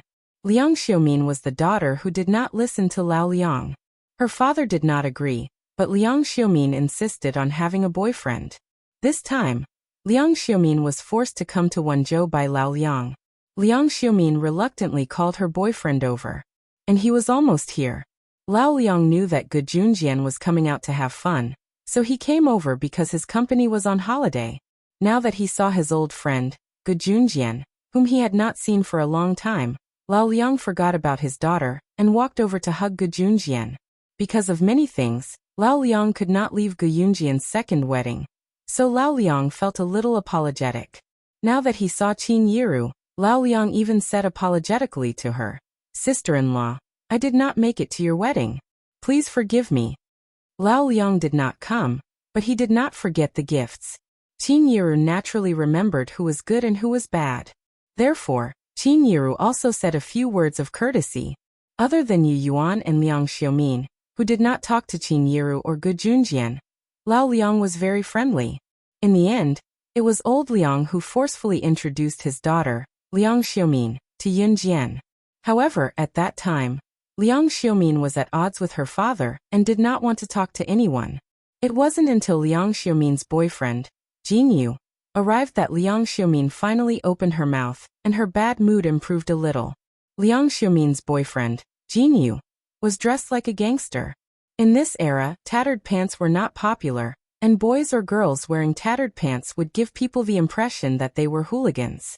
At this moment, Jinyu was wearing a pair of ripped trousers, walking over from a distance with an air of arrogance. There were a few young men and women beside Jinyu. They were dressed similarly to Jinyu, and it was obvious that they were gangsters. When Liang Xiumin saw Jinyu, she was still smiling. But when she saw the boys and girls beside Jinyu, her face sank. "My dad was unhappy when he knew you were coming. Why did you bring others here?" Jinyu's looks weren't bad, but he was a proper gigolo. "Didn't everyone want to come and have some fun? So I brought them here. We've already spent all our money on the tickets. Xiumin, we'll have to rely on you for the rest of the money." Jinyu tricked Liang Xiumin in the dark.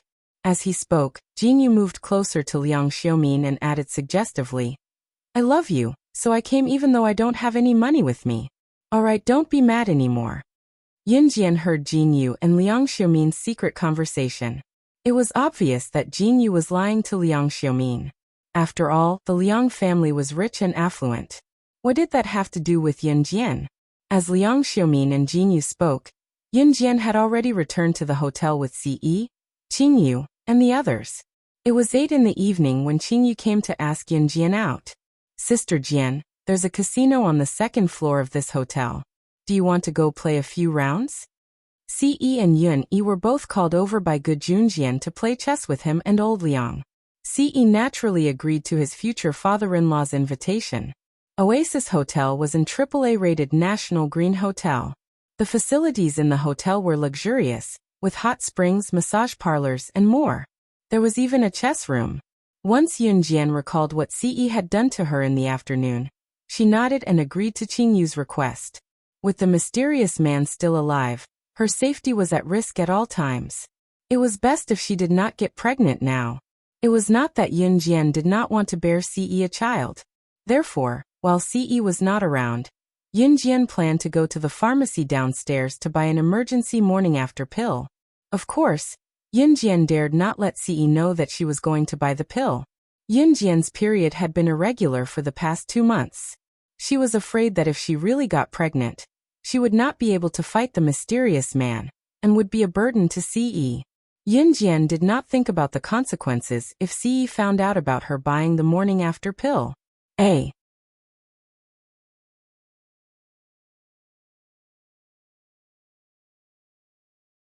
Chapter 1990.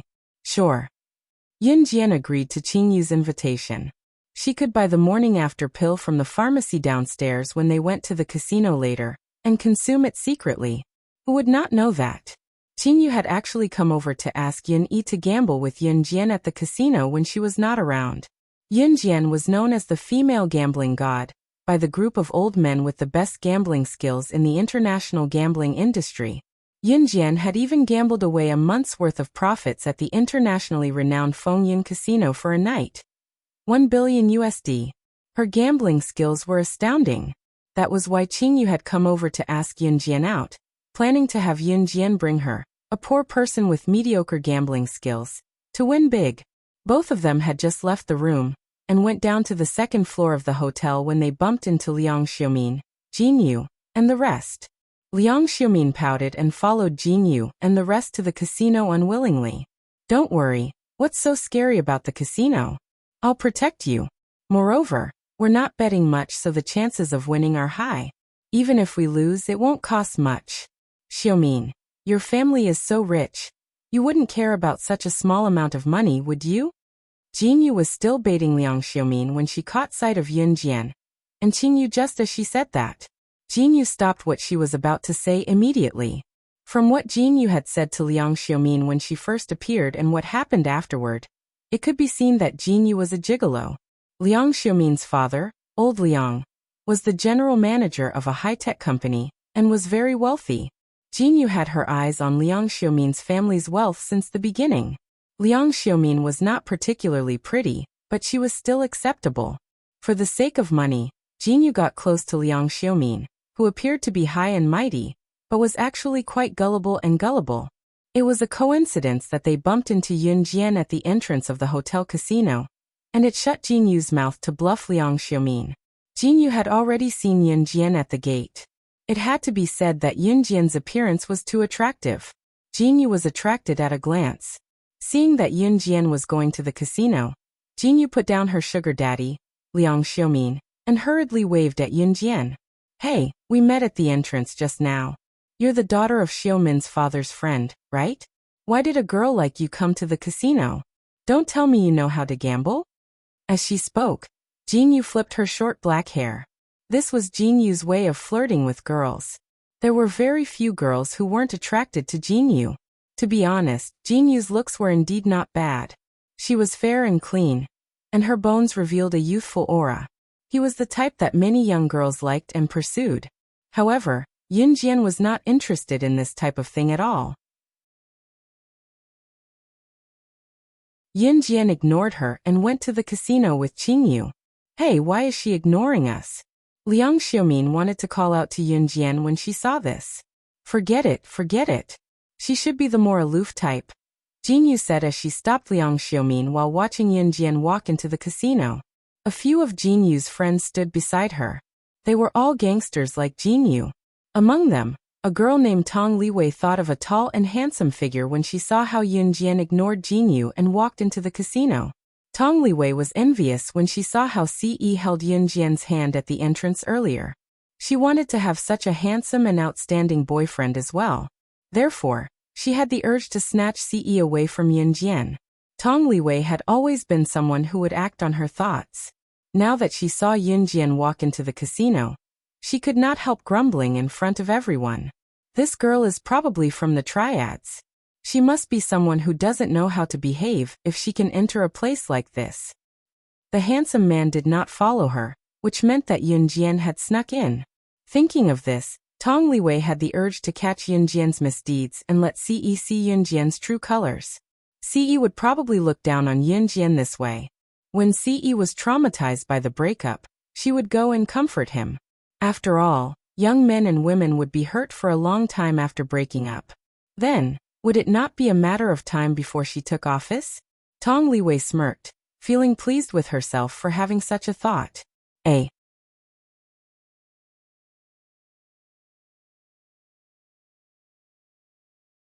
Chapter 1991.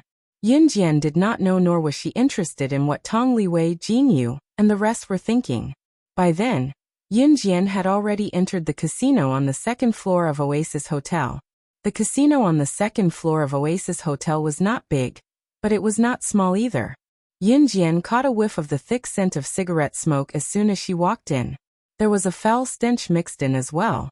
There were no guards at the entrance of the casino, so Yunjian and Qingyu walked in easily. Yunjian was beautiful with a hint of playfulness amidst her exquisite features. Yunjian was already 18 years old at the time, and had blossomed into a slender and elegant woman. Her voluptuous figure and perfect, but gave men a sense of conquest just by looking at her from afar. Yunjian still had her hair tied up in a high ponytail. Looking from afar, she gave off the illusion that she was spirited and so beautiful that one could not take their eyes off her. Therefore, when Yunjian walked into the casino, a few middle-aged men or bald men who were counting cards with their legs crossed or shaking wretchedly sat up straight and straightened their backs when they saw Yunjian. Where did this woman come from? She's so pretty. She looks just like a movie star. Her skin is so soft and tender. However, the men around them only took a few more glances at Yunjian and did not have any other thoughts. Liang Xiaomin, Jinyu, Tong Liwei, and the rest followed closely from the main entrance. Liang Xiaomin and the rest who came in later saw Yunjian and Qingyu walking toward the manager of the casino. What's she doing? Does she know the manager here? Tong Liwei, who wanted to target Yunjian and find her flaw so that Ce could see the true colors of a person like Yunjian, blinked.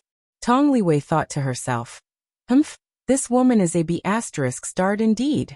How could she deserve the love of such a handsome man? Such a handsome man should belong to me, Tong Liwei. Tong Liwei thought there was something wrong with Yunjian when she saw Yunjian walking toward the manager of the casino. Tong Liwei even wondered if Yunjian was the secret mistress of the casino's manager. Everyone could see that the manager of the casino was a fatty who was not even 1.68 meters tall but weighed about 200 caddies. The fat on his body could be rolled into a lump. Just looking at him was enough to make one lose their appetite. Once she thought that Yunjian could be the mistress of such a person. Tong Liwei was so excited that she wanted to get Ce here right away and let Ce see Yunjian's true colors. Hey, what are you doing? When Jinyu saw Yunjian walking toward the manager of the casino, he dashed forward to block her way. Glancing around, Jinyu told Yunjian softly, "Don't worry. What's a little girl like you doing here?" This kind of place was usually under the protection of big shots from the underworld. They were people from the underworld. Can you afford to offend them? Leave quickly. Don't hurt yourself. Jinyu sounded like he was thinking for Yunjian, but he was actually thinking for Yunjian. In spite of it, Jinyu was not thinking for Yunjian for no reason. He had a purpose in mind. He had a motive, to win Yunjian's affection for him. It was also Jinyu's flirting tactics that won him the affection of many girls. Everyone thought that Jinyu was a good man. However, Jinyu was flirting with the wrong person today. The person he was flirting with was Yunjian. Move. Yunjian did not even look at Jinyu. I'm doing this for your own good. Yunjian walked around Jinyu and continued to walk toward the manager of the casino. With Jinyu blocking him, Jinyu could not get to Yunjian. What does she mean? Aren't we doing this for her own good? Although Liang Xiaomin ignored Yunjian in the beginning and acted like a spoiled brat, she was still a nice person when it came to critical moments, even though her tone was easily misunderstood. Liang Xiaomin really wanted to turn around and call her father or good Junjian to stop Yunjian, afraid that Yunjian would do something irreversible. Tong Liwei, who was beside her, brainwashed Liang Xiaomin about Yunjian. I think she must know the manager of this casino. She might even be the woman lying under his crotch. Just as Tong Liwei spoke, the crowd saw Yunjian standing in front of the manager of the casino. Her frigid gaze flickered as her arrogant, haughty voice rang coldly and echoed throughout the place. You're the manager here? If you don't want to lose your casino in the next 10 minutes, get your best gambler to come out and bet with me.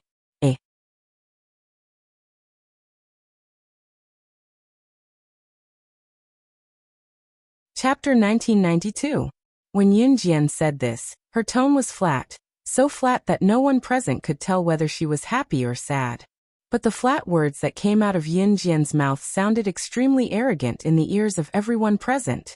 Yunjian had a kind of innate magical power. She used a tone that was so flat that no one could tell whether she was happy or sad, but she could say such arrogant words. At least when she said this, everyone was stunned for a moment. Where did this girl come from? She was so arrogant. As soon as she said this, even the person in charge of the casino, a man in his 30s or 40s who was less than 1.68 meters tall and weighed at least 200 kilograms, looked at Yunjian. Many gamblers in the casino also stopped their bets and turned to look at Yunjian. Little girl, you want to bet with the most powerful person in our casino?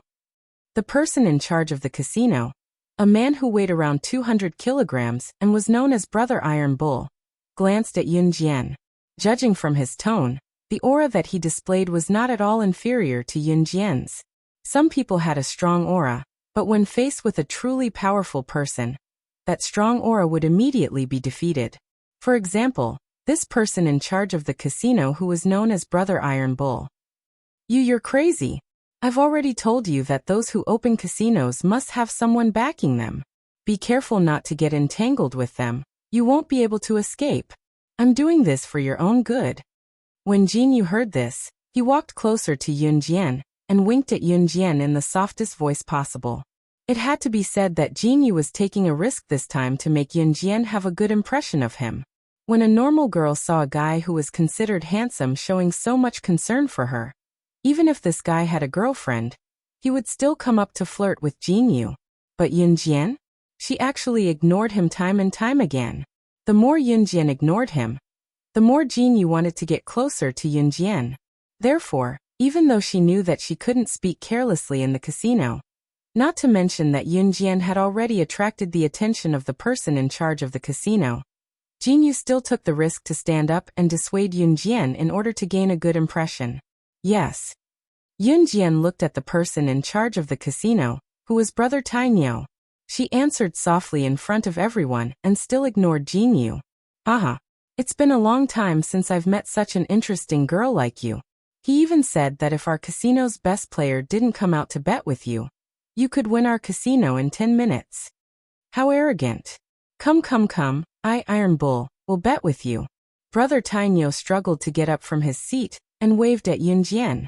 Everyone knew that the Oasis Hotel's casino was backed by a powerful gang in Jia Province.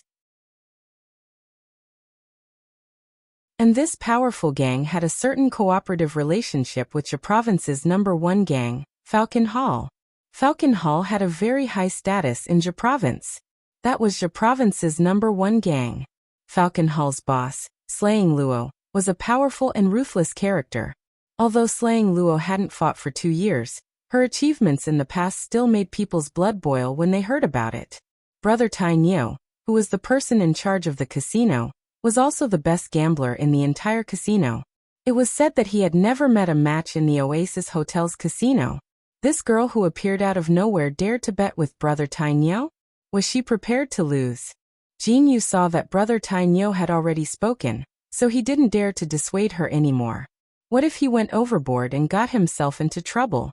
He was so young and had a bright future ahead of him. He couldn't lose his future just because of a girl who didn't listen to his advice. Jin Yu was afraid of getting himself into trouble, so when he saw that Yun Jian didn't listen to his advice, he quickly found a reason to get Liang Xiaomin, Tong Liwei, and the rest to leave the casino with him. Tong Liwei felt relieved when she saw that Yun Jian was courting death.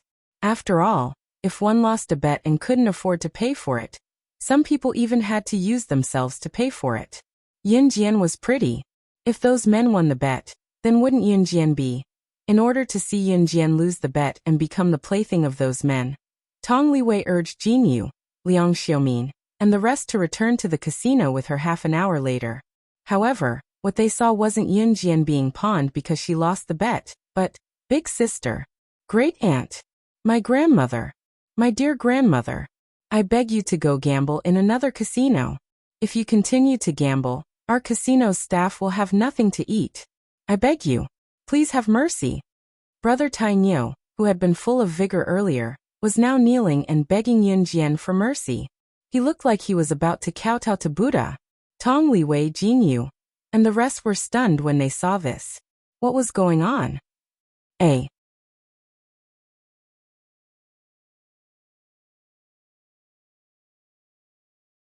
Chapter 1993. Why did Brother Tainyo, who was in high spirits earlier and thought that winning Yun Jian was just a matter of time, have a bitter expression now? He was just short of kowtowing to Yun Jian and begging for forgiveness? What's going on? Why is the casino's manager kneeling to her?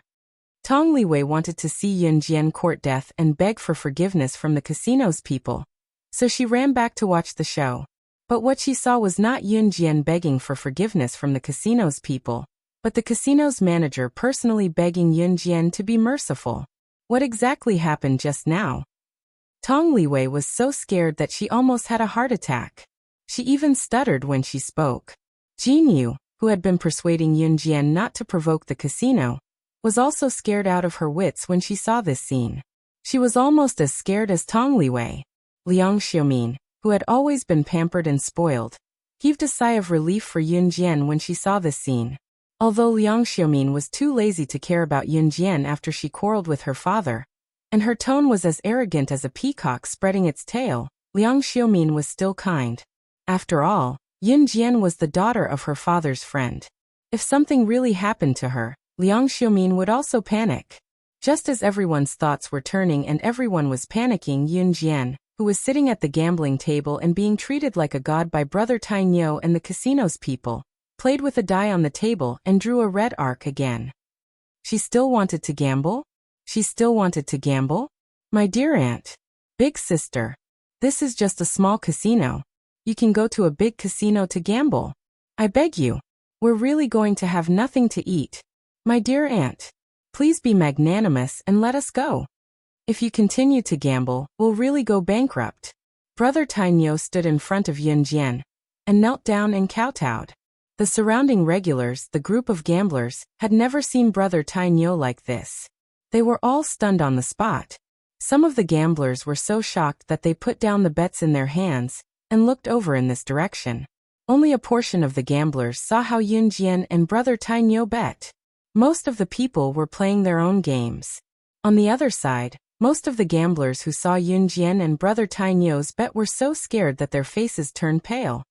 All right, Sister Jian, I think it's about time to collect the money, Qing Yu said with a cheeky grin as she rubbed her hands together. Qing Yu was not poor, but money was never too little.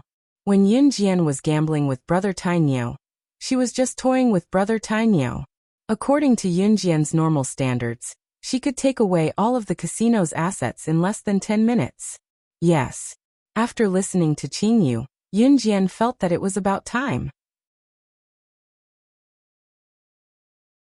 She still had to go downstairs to buy medicine, so she decided to stop.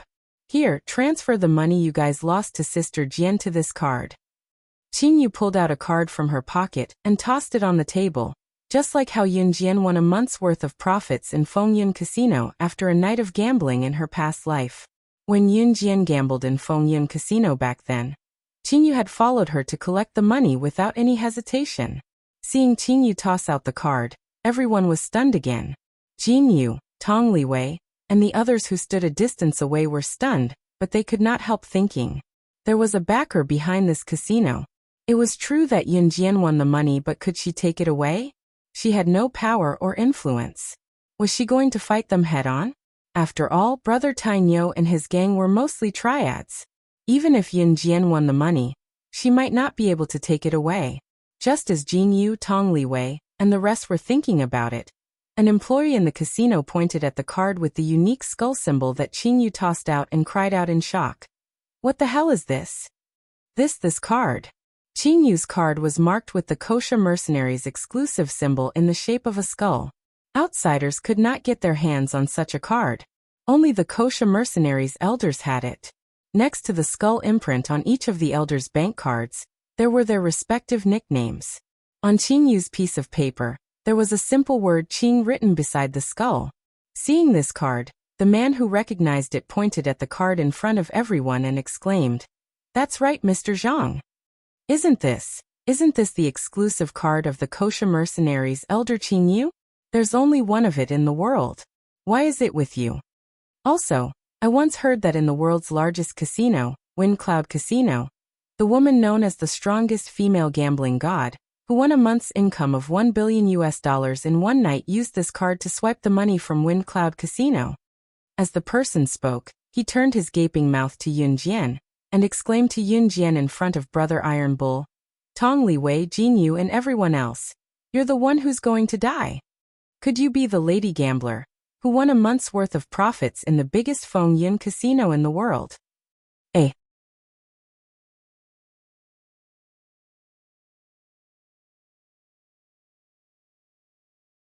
Chapter 1994. In her past life, Yun Jian was the one who gambled crazily that night in Feng Yun Casino, while Qing Yu was the one who collected the money. Therefore, in conclusion, it was Qing Yu who collected the money in Feng Yun Casino using her personal bank card. How did this man know so much? "My big brother works at Feng Yun Casino. It's all because of him that I can work here." The woman who was called the female gambling god by the international bosses back then had a woman by her side. That woman was probably her subordinate who collected the money for her. That night, she won $1 billion in Feng Yun Casino in one go. The gambling method was ever-changing, and the tactics used in every round were different. She could be called the top gambler in the casino. My big brother saw it with his own eyes. He told me that he went from being unconvinced in the beginning to being completely convinced, and even idolizing the woman. The woman who collected the money for her next to her threw out a bank card with a skull mark exclusive to the Kosha mercenaries. There was a Qing beside the skull mark, which meant that this woman's subordinate was from the Kosha mercenaries. Seeing that the crowd was confused, the man stared at Yun Jian with his round eyes and shouted in disbelief in front of the crowd. The man was obviously an employee of the casino who worked under Brother Tainyo. Those who stood around, including Jin Yu and Liang Xiaomin, turned to look at Yun Jian in disbelief after hearing what the man said. An elder of the Kosha mercenaries. If Yun Jian's subordinate, Qing Yu, was an elder of the Kosha mercenaries, then who was Yun Jian? The elders of the Kosha mercenaries took orders from the boss of the Kosha mercenaries. What did it mean that an elder like Qing Yu was following behind Yun Jian? Could she be Yun Jian? She was the one who won a month's worth of profits in Feng Yun Casino in one night. $1 billion. Rumor has it that she might be the boss of the Kosha mercenaries, the woman known as the female gambling god. Oh my god! How's that possible? She's just a young girl. Someone exclaimed in disbelief while hugging his head. Feng Yun Casino was the largest casino in the world. Back then, the mysterious woman brought her subordinates to the casino and gambled for a whole night. The news of her winning $1 billion from Feng Yun Casino was spread all over the world, shocking and horrifying countless international bosses and bigwigs. That woman's actions were simply terrifying and frightening. In addition, the woman's subordinate threw out a bank card that belonged to an elder of the Kosha mercenaries. It was concluded that the mysterious woman was the boss of the Kosha mercenaries. At that time, this incident caused a storm around the world. After all, everyone present often hung out in the casino, so they had long heard of this matter. Now that this matter was brought up again after so many years, everyone present still felt their hearts tighten fiercely. The gamblers in the casino, including the staff, retreated as if they had seen something terrifying, trying to find a place to hide. Tong Liwei and the rest were confused. What was the gambling goddess from Fengyin Casino? Where was Fengyin Casino? What was the Kosha mercenaries? Jinyu had heard of them, but Tong Liwei had no idea. Tong Liwei didn't know what this meant, so she asked very naturally, "What do you mean? What about Fengyin Casino and Kosha mercenaries? Why are you so afraid of her after hearing that she's the boss of the Kosha mercenaries?" Tong Liwei pointed at Yin Jian as she spoke. Just as Tong Liwei was puzzled, a man from afar looked at Yin Jian in horror. If she's the boss of the Kosha mercenaries, then she's slaying God. You don't even know about the Kosha mercenaries. Kosha mercenaries is the world's #1 mercenary group. They're on par with the #1 assassin organization, and Hun. And slaying God is ranked #1 on the secret agent ranking, the strongest secret agent in history. Being targeted by her is akin to stepping into a coffin. No one can survive slaying God's saber.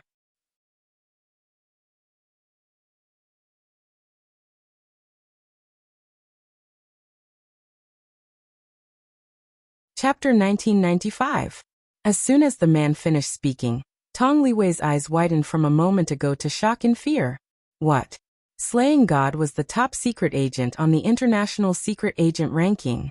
No one could survive slaying God's blade. Slaying God Yin Jian?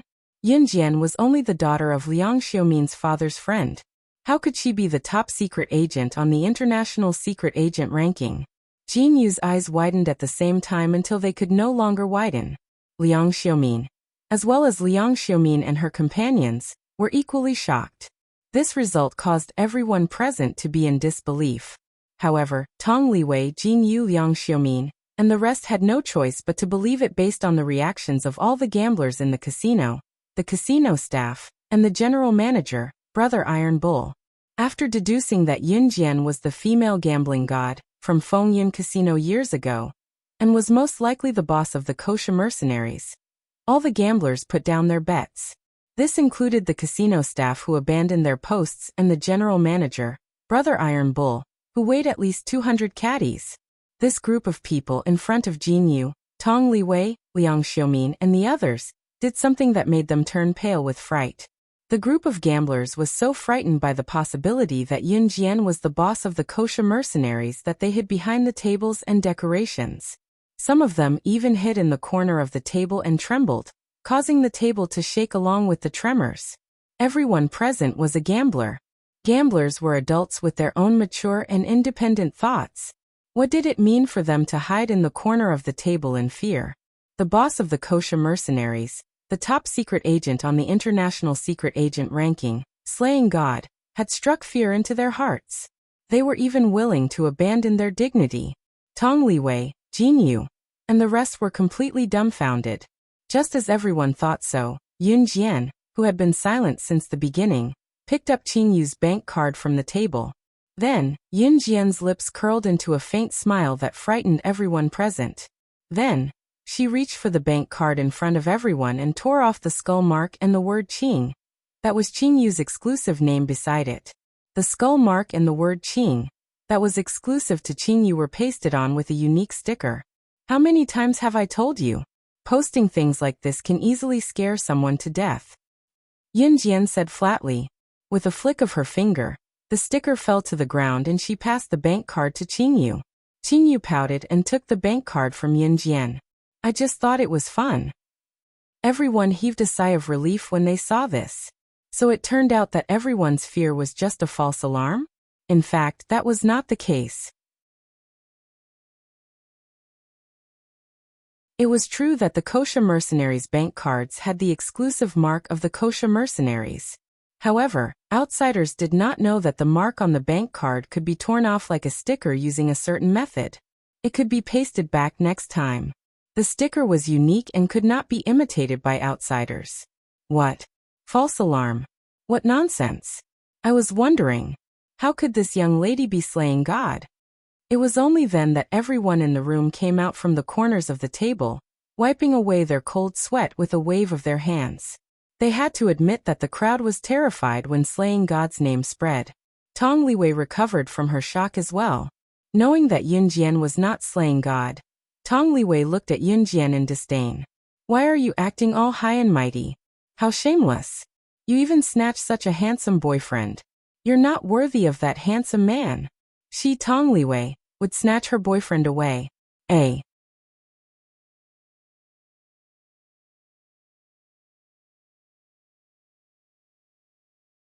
Chapter 1996. Tong Liwei actually did not know what slaying God and kosher mercenaries represented. She was a student, about the same age as Yun Jian. Jin Yu was in the underworld and Tong Liwei knew him, so she tagged along to have fun. Liang Xiaomin had to pay for all the expenses of Jin Yu's friends, including Tong Liwei. Liang Xiaomin was dumb enough to pay the bill obediently after being tricked by Jin Yu. As for a girl like Tong Liwei, all she knew about assassins and secret agents came from Jin Yu and other men in the underworld. To put it bluntly, guys like Jin Yu would often pretend to be knowledgeable and boast in front of girls like Tong Liwei. This also caused Tong Liwei's understanding of assassins and secret agents to be limited. After all, the internet was not widely available in this era.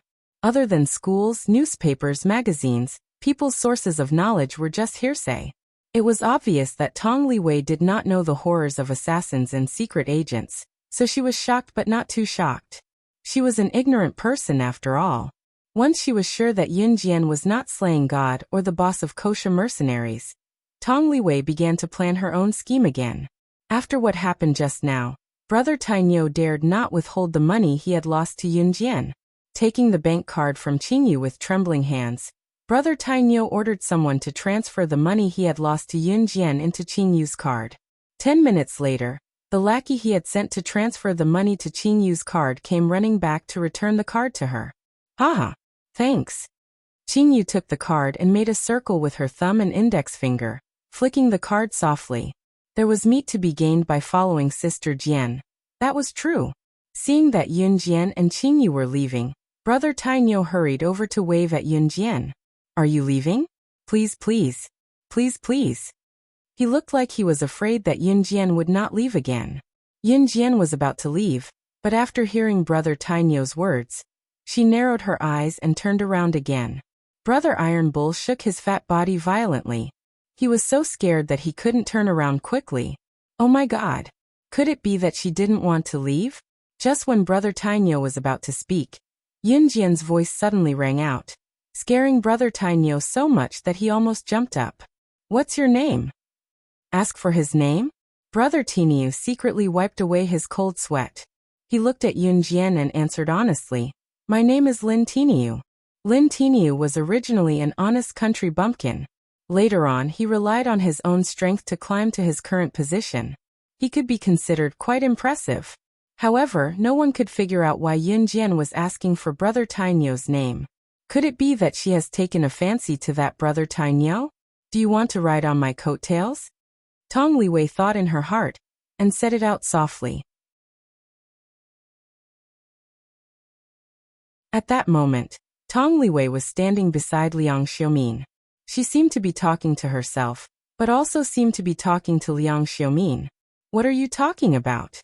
Liang Xiaomin wasn't particularly close to Tong Liwei. After hearing Tong Liwei's words, Liang Xiaomin frowned and asked. No, nothing.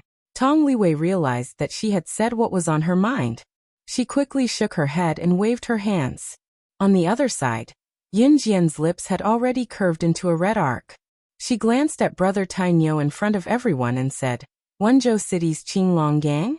After hearing Yun Jian's words, one of Brother Tainyo's subordinates looked at Yun Jian in shock and exclaimed, How? How did you know that our casino belongs to the Qinglong Gang? The casino's backer was the Qinglong Gang of Wenzhou City. I know all the gangs in Jia Province. Yun Jian's lips curved into a red arc as she pursed her red lips. Because she was the boss of the #1 gang in Jia Province. The current Falcon Hall was equivalent to the leader of all the gangs in Jia Province. Seeing this from afar, Tong Liwei rolled her eyes and thought to herself, trying to be mysterious again. On the other hand, Jinyu thought that Yunjian was pretending to know when she didn't. Brother Tainyo blinked. Just as he was about to speak, Yunjian's words rang out in front of everyone. I'll recommend the Qinglong gang's boss to put you in an important position. After all, there aren't many people with guts like you. After Yunjian finished her words, she waved at Qingyu and the two of them walked out. Tong Liwei, Jinyu, and the rest were still pondering over the meaning of Yunjian's words when Brother Tainyo's eyes widened suddenly. Other than the former boss of Falcon Hall, Su Zetian, there was only one other woman who could recommend someone to the Qinglong gang's boss. And that woman was none other than Falcon Hall's boss. Looking in the direction that Yunjian left, Brother Tainyo exclaimed in shock. She is.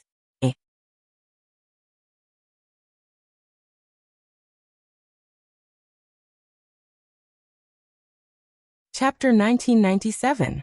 Brother Tainyo exclaimed again. Tong Liwei, Jinyu, and the others' hearts that had just calmed down were lifted again. Who was she? Who was she? Just because of Yunjian's nonsensical words just now, she had to prove who she was again? But at this moment, before elder brother Tainyo could say anything, he reached out his hand and covered his mouth before he could cry out in surprise. Who was she? He could not say it. Brother Iron Bull was courageous and insightful, so he naturally understood this. Brother Tainyo had already guessed Yunjian's identity, but he was not going to say it now. Brother Tainyo, who is she? One of Brother Tainyo's men beside him asked. Brother Tainyo removed his hand from his mouth quickly and waved calmly. It's nothing. Go back to your work. She was Falcon Hall's boss. Only Falcon Hall's boss was a woman and qualified to recommend someone to Qinglong Sec's boss. Oh God, he had just bumped into the boss of Zhe Province's top mafia group, Falcon Hall.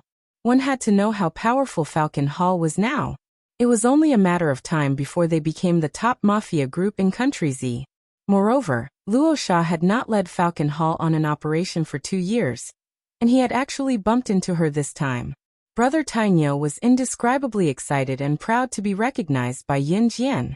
By then, Yin Jian had already left the casino. Sister Jian, you're still as amazing as before. Qingyu praised Yin Jian sincerely when she and Yin Jian got to the elevator. Yin Jian hummed in response and said, Amen, go back to the hotel room first. I'll go downstairs to buy something. Okay. Qingyu nodded at Yin Jian with her bank card in hand. Tong Liwei, who had followed them out of the casino, happened to hear Yin Jian's words. Let's go downstairs to buy some fruits too. It'll quench our thirst. Tong Liwei told Jinyu and the others after hearing what Yin Jian said. In fact, Tong Liwei wanted to follow them secretly to see what Yin Jian was going to buy. Moving Qingyu away. Was she trying to do something bad? Yin Jian didn't care about Tong Liwei and the others. She turned around and went downstairs. She went straight to the pharmacy near the Oasis Hotel. Tong Liwei also followed Jinyu and the others into the fruit shop in the opposite direction of the pharmacy. Jinyu and the others were buying fruits at the fruit store. Tong Liwei made an excuse to go out, and happened to see Yin Jian walking into the pharmacy. She narrowed her eyes and sneaked to the entrance of the pharmacy. Looking inside, Tong Liwei saw Yin Jian standing in front of the gynecological medicine. Tong Liwei wondered if Yin Jian had some gynecological disease. Then she didn't want anyone to know that she had a gynecological disease, so she secretly came to buy medicine alone? Tong Liwei rolled her eyes. She seemed to have caught Yin Jian's weakness and ran to the Oasis Hotel at the speed of a rocket. She finally caught Yin Jian's weakness. She immediately called Yin Jian's boyfriend over to take a look, and let him know what kind of person Yin Jian was.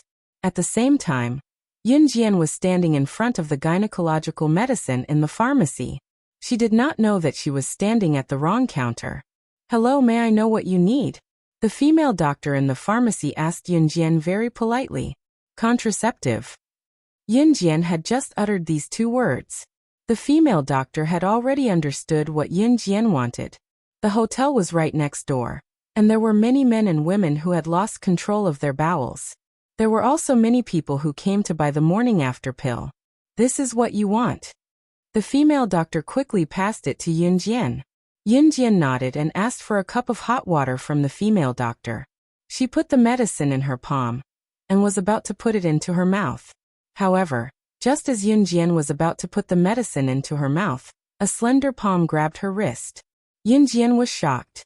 Before she could react, the owner of the palm had already smashed all the medicine in Yunjian's hand onto the ground and crushed them. The medicine and the box were smashed to pieces in front of the female doctor. Yunjian was shocked. She raised her head and clearly saw Siyi's handsome and flawless face. His eyebrows were tightly knitted.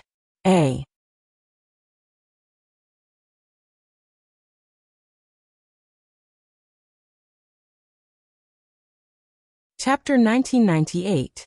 Siyi's brows were so tightly furrowed that they could squeeze a fly to death. Yunjian didn't need to think to know that he was very angry at this moment. Yunjian opened her mouth. She's taking gynecological medicine. She must have contracted some strange disease. Is it some kind of female disease, uterine disease, or some kind of disease that prevents her from having children? I think it must be some kind of shameful disease. After she told Siyi about Yunjian at the pharmacy, Siyi kicked the stool away and ran here. Tong Liwei, who had been ignored by Siyi, finally chased after him. Tong Liwei was out of breath as she chased after him, but when she saw Siyi grabbing Yunjian's hand and looking flustered and exasperated, Tong Liwei couldn't help but add insult to injury. After saying this, Tong Liwei stood to the side with a solemn expression on her face. She felt that Siyi would definitely act like a teenage boy. After discovering that his girlfriend had secretly done something behind his back, he would act as though she had betrayed him. He would act as though he had been betrayed by some kind of super unparalleled emotional betrayal, and insist on breaking up with her. Tong Liwei was already smiling. She felt that Yunjian was definitely done for, and that she should be the next in line. Abruptly, Siyi, who had crushed the medicine box with his feet, extended his hand in front of the female doctor and Tong Liwei. Siyi didn't reach out to hit Yunjian as Tong Liwei had thought. In fact, that was impossible. Even if Siyi shot her to death, he wouldn't bear to touch a single hair on Yunjian's head. Siyi reached out and pulled Yunjian into his embrace in front of the female doctor and Tong Liwei. Why are you taking birth control pills? This thing is harmful to your health. Don't touch it again, Siyi said as she grabbed Yunjian's hand and walked out. When Yunjian heard this, she blinked. She had thought that he had said that if she was really pregnant, she would give birth to the child. Now that he saw her taking birth control pills, he would definitely say something about her. However, Siyi did not blame Yunjian for such a small matter. On the contrary, he was angry because Yunjian wanted to take birth control pills, which were harmful to her health. What if his Xiaojian had side effects after eating it? Siyi was different from other men. Some men saw that their women were not allowed to take birth control pills after they had told them not to. They even secretly took them behind their backs. Now they were probably going to beat them up. This strange woman kept it from them. But what if Siyi hit Yunjian? Unless the sun exploded. The sky was falling. Siyi grabbed Yunjian's hand and walked out of the pharmacy under Tong Liwei's shocked gaze. Just as they exited the pharmacy, Siyi turned to look at Tong Liwei. Tong Liwei blushed from Siyi's stare and lowered her head shyly, thinking that Siyi would praise her. Who knew that Siyi would look at her coldly? Don't let me see you again, or I'll cut off your arms and legs and make you wish you were dead. Siyi's words were terrifyingly cold, like winter ice that froze one's heart and made them shiver. At this moment, Tong Liwei even felt that Siyi's gentle words to Yunjian were unreal. This man was simply inhuman. Tong Liwei shuddered in fear. Siyi pulled Yunjian away carefully without looking back after that. No matter when, who would dare to criticize his Xiaojian? Go to hell then. If it were not for the Mid-Autumn Festival being such a beautiful vacation time, Siyi would have sent Tong Liwei straight to hell. When Siyi pulled Yunjian away from the pharmacy, Tong Liwei sat on the floor like she was paralyzed.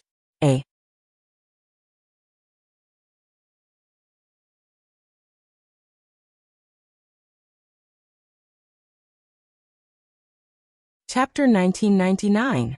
Siyi pulled Yunjian back to the hotel.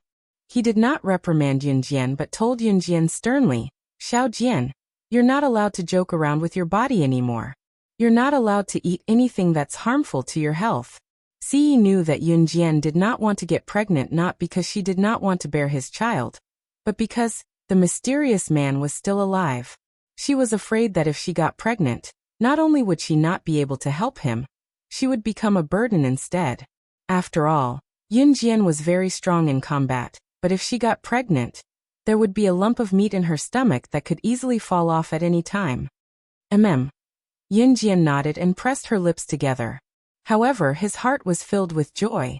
She really wanted to get rid of the mysterious man as soon as possible, so that she could bear him a chubby child right away. Cough. I'll take care of the precautions from now on, Ce said teasingly as he hugged Yun Jian. Yun Jian blushed again at Ce's words. For the next few days, Tong Liwei did not appear in front of Ce and Yun Jian. It was said that she had gone back, because she was not feeling well. The next morning, the group went to Zhoushan Island. Zhoushan Island was indeed the largest archipelago in Country Z. Its scale was incomparable to an ordinary island. The group had fun for 2 days before leaving. Nothing else happened in between. Of course, Ce did not know how to restrain himself when he pulled Yun Jian to do embarrassing things. Nevertheless, he had taken sufficient precautions. Once the Mid-Autumn Festival was over, Yun Jian went back to school while Ce returned to an Hun group. Those who were supposed to go to school went to work. Everything had returned to normal. It was worth mentioning that old Liang heard that Yun Jian was studying at the University of Electronic Science and Technology of China in Jiangqing City before he came back. He was surprised to tell Yun Jian that his daughter, Liang Xiumin, was also studying in Jiangqing City's university town. There were more than 10 universities in Jiangqing City's university town, and it was the largest university town in Zhe province. Therefore, it was not strange that rich people would send their daughters and sons to Jiangqing City's university town to study. Therefore, when Yun Jian took the bus back to school, in order to train his daughter, Liang Xiumin, to be independent, old Liang insisted that Liang Xiumin, who had always been sent to school by private car, take the bus to Jiangqing City with Yun Jian. Liang Xiumin scolded her father for a while, but she behaved herself in the car.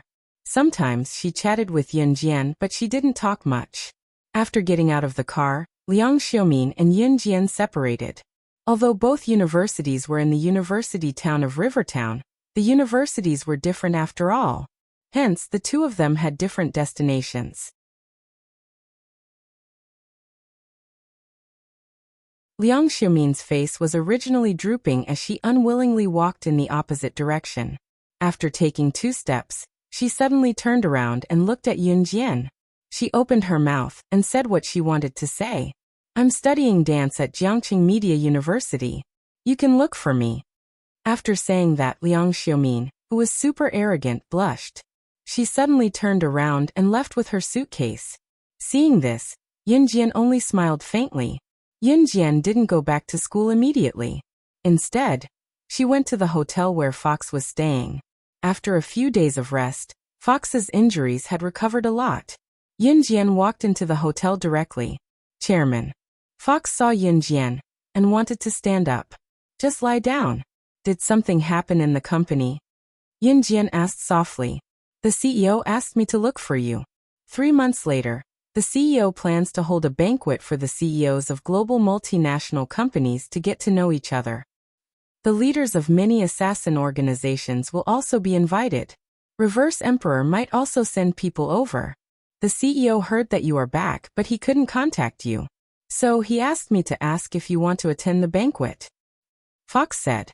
It was on his way to look for Yun Jian that Fox was suddenly attacked by Reverse Emperor's men. Yun Jian, who wasn't interested in the banquet, changed her mind when she heard that Reverse Emperor might send people over. She replied simply, I'll go.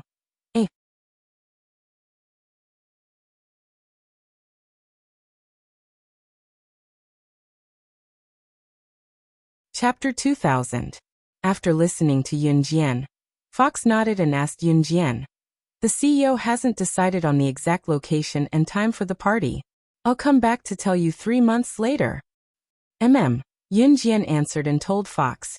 Rest here for 2 days before you go back. Fox nodded at Yun Jian.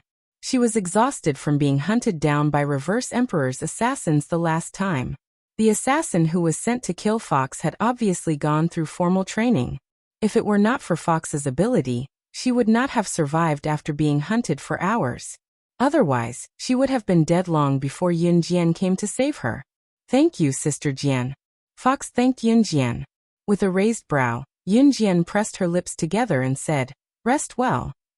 Then, Yun Jian turned to leave the hotel where Fox was staying. As soon as they walked out of the hotel where the fox was staying, the passers-by on the street saw a young girl who had just walked out of the hotel's door and stopped in her tracks. "Still not coming out?" The girl's delicate face turned to the side as she uttered nonchalantly, "Was the girl out of her mind? Who was she asking to come out? Was she living in her own fantasy world?"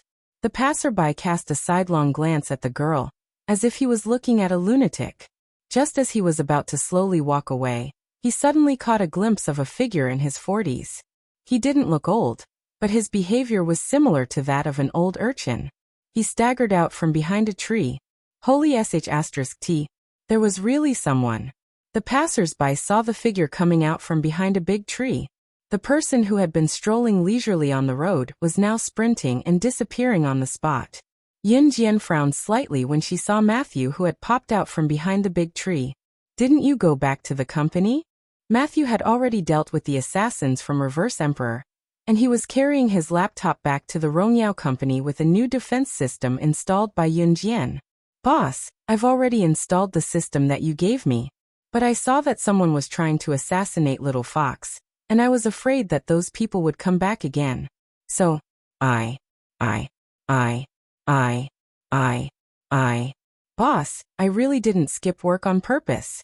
You can't fire me. I'll go back now. Matthew was about to leave, as if he was afraid of being fired by Yun Jian. "Remember to bring Fox back to the company safely." Yun Jian called out to him before he left and told him softly. After saying that, Yun Jian put one of her fair and delicate hands into her trouser pocket and pulled her suitcase lightly with the other hand. She walked back in the direction of the University of Electronic Science and Technology of China. After Yun Jian returned to the university, everything seemed to return to normal.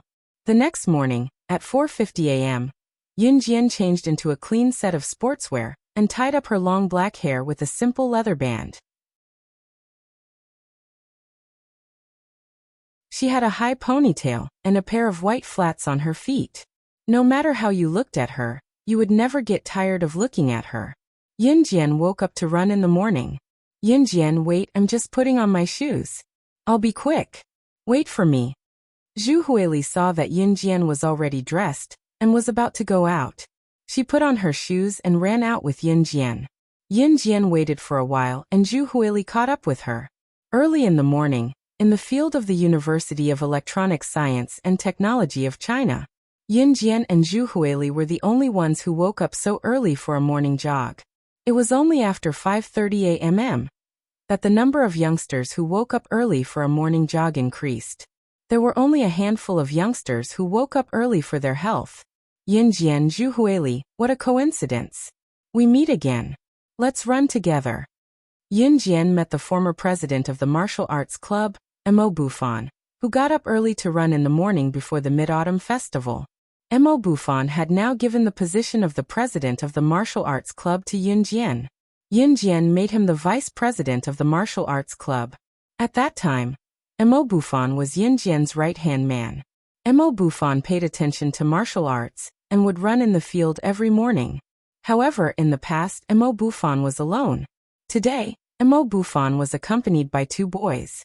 Yun Jian didn't care. She nodded to Mo Bufan and took the lead to run to the field. Zhu Huili couldn't run fast, so she ran slowly by herself. She wasn't in a hurry.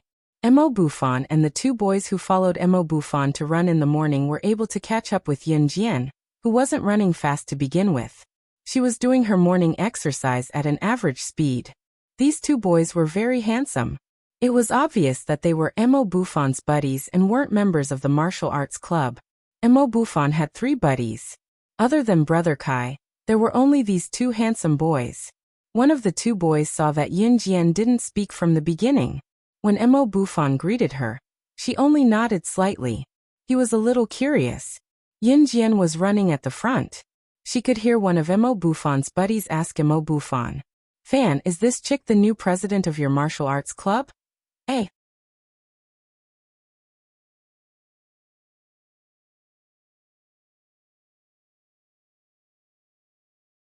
Chapter 2001. In Mo Buffon exhaled every 3 steps and inhaled every 3 steps. He was using the most standard running breathing method to catch his breath. Hearing his brother's question, Mo Buffon responded with a sentence from his throat as an answer. Mo Buffon was prepared to run a long distance like Yin Jian. Mo Buffon's 2 brothers obviously didn't plan to keep running. They were in the state of resting after running a few laps. After the boy who spoke heard Mo Buffon's words, he paused for a while and asked again, "Fan, your martial arts club's new president is quite cold, right? But she's really pretty. I wonder if she has a boyfriend now?" Boys were generally thick-skinned. Mo Buffon's brother asked this question in front of Yun Jian, who was still running in front. "Su Zhenglong, since you're my brother, I didn't bring you here for a morning run to introduce you to flirt with girls. Our president is different from other girls, and even more different from the girls you know. If you still treat me as a brother, don't put your thoughts on our president like how you deal with those little girls." When Mo Buffon heard his brother's words, he knew that his brother's thoughts were on Yun Jian. He wasn't afraid of exposing himself, and spoke bluntly to his brother. Su Zhenglong was Mo Buffon's brother's name. As for the equally handsome but silent boy standing next to Su Zhenglong, he was Mo Buffon's other brother. His name was Wei Jingxian. Mo Buffon had 3 brothers, Brother Kai, Su Zhenglong, and Wei Jingxian. The 4 of them were friends who had played together since they were young. Because the 4 of them were from wealthy families, their families were rich. Among them, Brother Kai, who was the richest, was not outstanding in appearance. As for Mo Buffon, Su Zhenglong, and Wei Jingxian, they were all good-looking and studied in the same university. However, the 4 of them had different interests and majors. Su Zhenglong liked beautiful girls and played with them. Wei Jingxian was more silent. Mo Buffon adhered to his family's martial arts and liked martial arts, taekwondo, and other things that could improve his strength. At the same time, Su Zhenglong and Wei Jingxian were the school hunks of the University of Electronic Science and Technology of China. Of course, Mo Buffon was not bad either. In fact, the girls liked Mo Buffon more than Su Zhenglong and Wei Jingxian. However, Mo Buffon was a low-profile person, and did not like to get involved in this kind of school hunk and school belle election. Hence, Mo Buffon was considered the default campus hunk of the University of Electronic Science and Technology of China. Alright. Your brother is not loyal at all." After Su Zhenglong heard Mo Buffon's words, he rolled his eyes and took another look at Yun Jian's beautiful figure. What's so different about women? Su Zhenglong didn't believe that Yun Jian was different from other girls, but he didn't say it out loud. As expected, Su Zhenglong stopped running after 2 or 3 laps with his hands on his waist. Wei Jingxian ran 5 laps and stopped running. For boys like Su Zhenglong and Wei Jingxian who didn't train themselves often, running for a while was already good enough.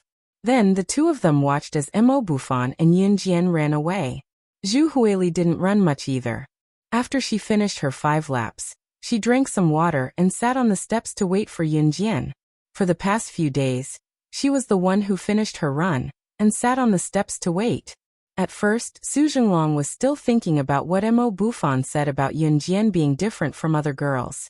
It wasn't until Mo Buffon finished running, and Yun Jian was still running that Su Zhenglong started to pay attention to Yun Jian. 45, 46, 47, 50. F***CK. Are you kidding me? She ran 50 laps. 50 laps. A girl actually ran 50 laps so early in the morning. She can't be from the military, right? So fierce. When Yun Jian stopped and returned to her original spot, Su Zhenglong's eyes were already wide open. He was so scared that his soul almost left his body. 50 laps. The big field here was a 400-meter lap, and Yun Jian ran 20 kilometers. This distance was about the same as the morning exercise of the special forces in the military, right? And the time spent was only slightly more than an hour. This girl was too different from other girls. Su Zhenglong was already dumbfounded, and Wei Jingxian was also stunned. You're tuning in to the Li Mei's Wuxia Whispers YouTube channel. We're so grateful for your support, and don't forget to subscribe to join us on this incredible journey through captivating stories. Your generosity through donations truly makes a world of difference, as it's the primary source of revenue that allows me to expand and enhance this channel for you. Thank you from the bottom of my heart for being a part of this adventure.